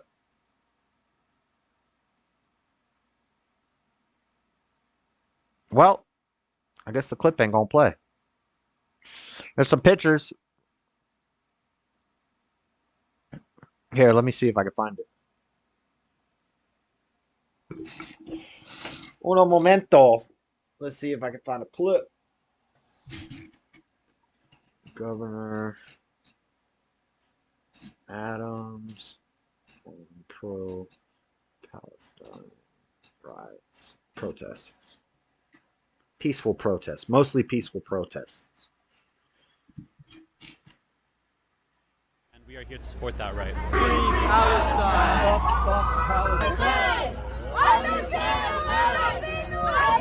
Wow. And so Eric Adams said he was disgusted by this. At least the Democrats are denouncing it, but how long before we start seeing I stand with Palestine on websites? Meanwhile, in Utah, local news from my hometown, I talked about this earlier. Multiple Utah synagogues received bomb threats. I think an ad is going to play. Get a new car at a used car price. Salt Lake City, the congregation Kol Ami Synagogue had to evacuate during its Sinchat Torah morning service after they received bomb threat late Sunday morning. Rabbi Sam Spector tells Fox 13 News they received the threat via an anonymous email around 10:30 a.m. This led the congregation at Salt Lake City Synagogue to interrupt their service and evacuate to Tanner Park down the road from the synagogue. This is in Salt Lake City. This is happening. Bomb threats on synagogues. And that's because in Salt Lake City, not all of Utah, most of Utah is very based, very red, very based. But Salt Lake City, we have a Marxist mayor who's all with the diversity, equity, and inclusion. She put a racial diversity supervisor in the police station. She defunded the cops, all that stuff. Crime is up, homelessness is up, drug use is up. Salt Lake City is a shithole compared to the rest of the state of Utah because of this garbage Marxist mayor. And now we have synagogues getting bomb threats because we have to have diversity, equity, and inclusion in the whitest state in the country. The most closest thing we have to a Christian theocracy. We have to have some degenerate hellhole in the middle of Utah. And, and I don't mind living in Salt Lake City because I like to be on the front lines. I want to be on the front lines of the battle. But it's sad that they're trouncing. Is trouncing a word? Trouncing Utah. I think I just made that word up. Today, after receiving bomb threats, they were Congregation Kol Ami and the Jewish Community Center in Salt Lake City and Congregation Brit Shalom in Ogden. Fox 13 News reporter Jenna Bree has the very latest. Anti-Semitism is not a new thing, and yet Judaism provides a beautiful message of how to treat others with kindness, how to make our world a brighter, better place in moments of darkness. Whoa! This weekend was supposed to be a celebration of a holy holiday for Utah's Jewish community. But merely an hour into Sunday morning service, congregants were suddenly hurried out of this building. Everybody to calmly please exit the building and go to Tanner Park. Thank you. Our staff received an email threat. That's very close to me. Tanner Park is, I think, right down the street from me. Wonder where this synagogue is. Saying that there was a bomb in the building and bombs had been placed around other Jewish centers in Utah, and that it would go off in a few hours, and hope that we all. I wish a ninja would. I wish they would try that. See what happened. Should die. Rabbi Sam Spector says,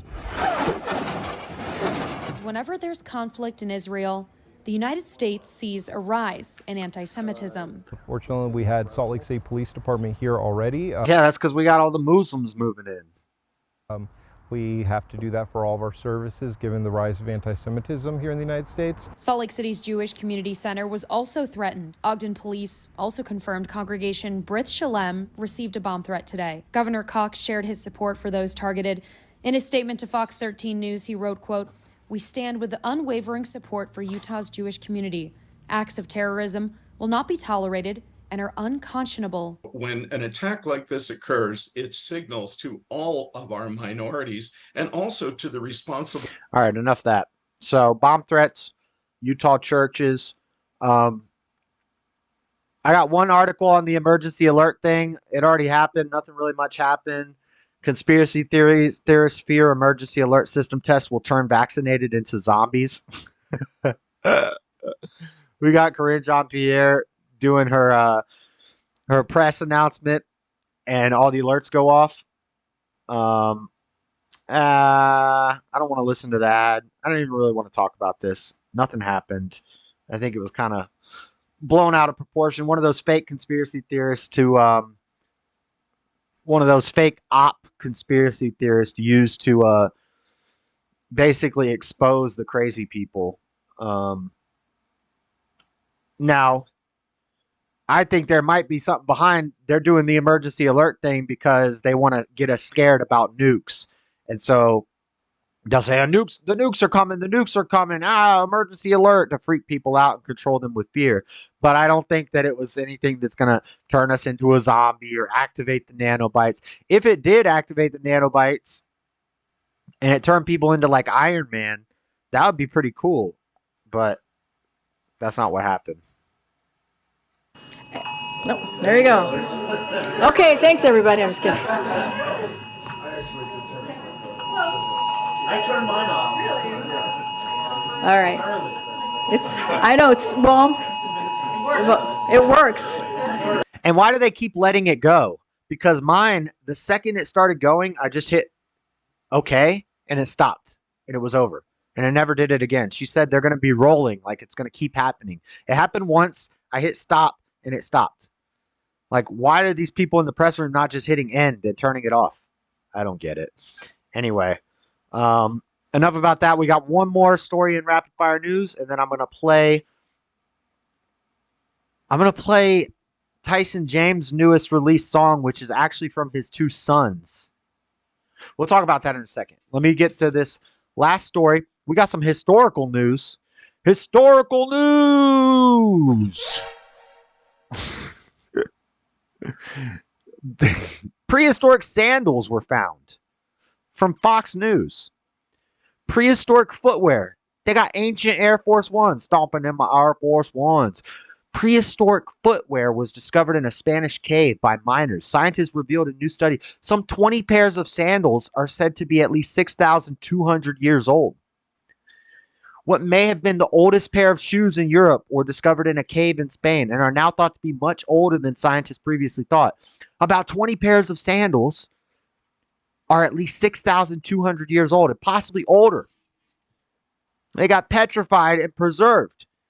They did unreliable carbon dating on them.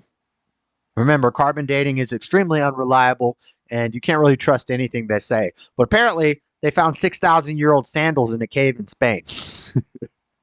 And I just thought this was interesting. The objects, made of wood, reed, and esparto gas, date to the early Middle Holocene period between 9,500 and 6,200 years ago. The study about the finds from the Universidad de Alcalá and the Universitat Anatoma de Barcelona was published in the Journal of Science Advances. The discovery is a window of opportunity to understanding the last hunter-gatherer societies of the early Holocene period. Look at that. 6,000-year-old sandals. I need to get me a pair of those. The shoes they make nowadays fall apart in like 2 years. Back then, they were making sandals that lasted 6,000 years. How do I get a pair of those?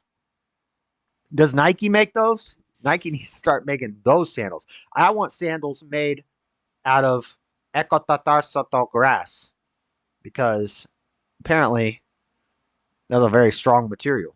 So I want a pair of those. Anyway, that's it for all the news. News is over. Rapid fire news is over. I'm going to go take a pee break real quick. Before I do, I'm going to play a song, Tyson James' newest song. I'm going to end the recording for YouTube.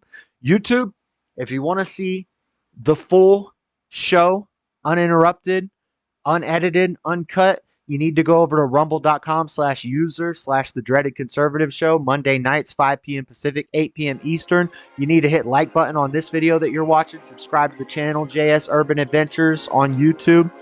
For all the YouTube watchers in the future, when I re-upload these videos to YouTube, if you want to see everything live, go to Rumble, uncut, unedited, full form, the full show, because the way I'm doing it on YouTube, it currently is I just upload what we've done so far, and then the last segment of the show I upload later. So you didn't get to see Daniel in the Lion's Den last week that we did last week. You're not going to get to learn about the id, the ego, and the super ego that we're about to do. So you need to go follow on Rumble. You need to watch the show live on Monday nights on Rumble. That's it for now. Make sure you hit the like, subscribe, all that stuff on YouTube. Drop a comment, share it with a friend. Watch the video, watch the playlist. Dreaded Conservative. I'm out. Peace, YouTube.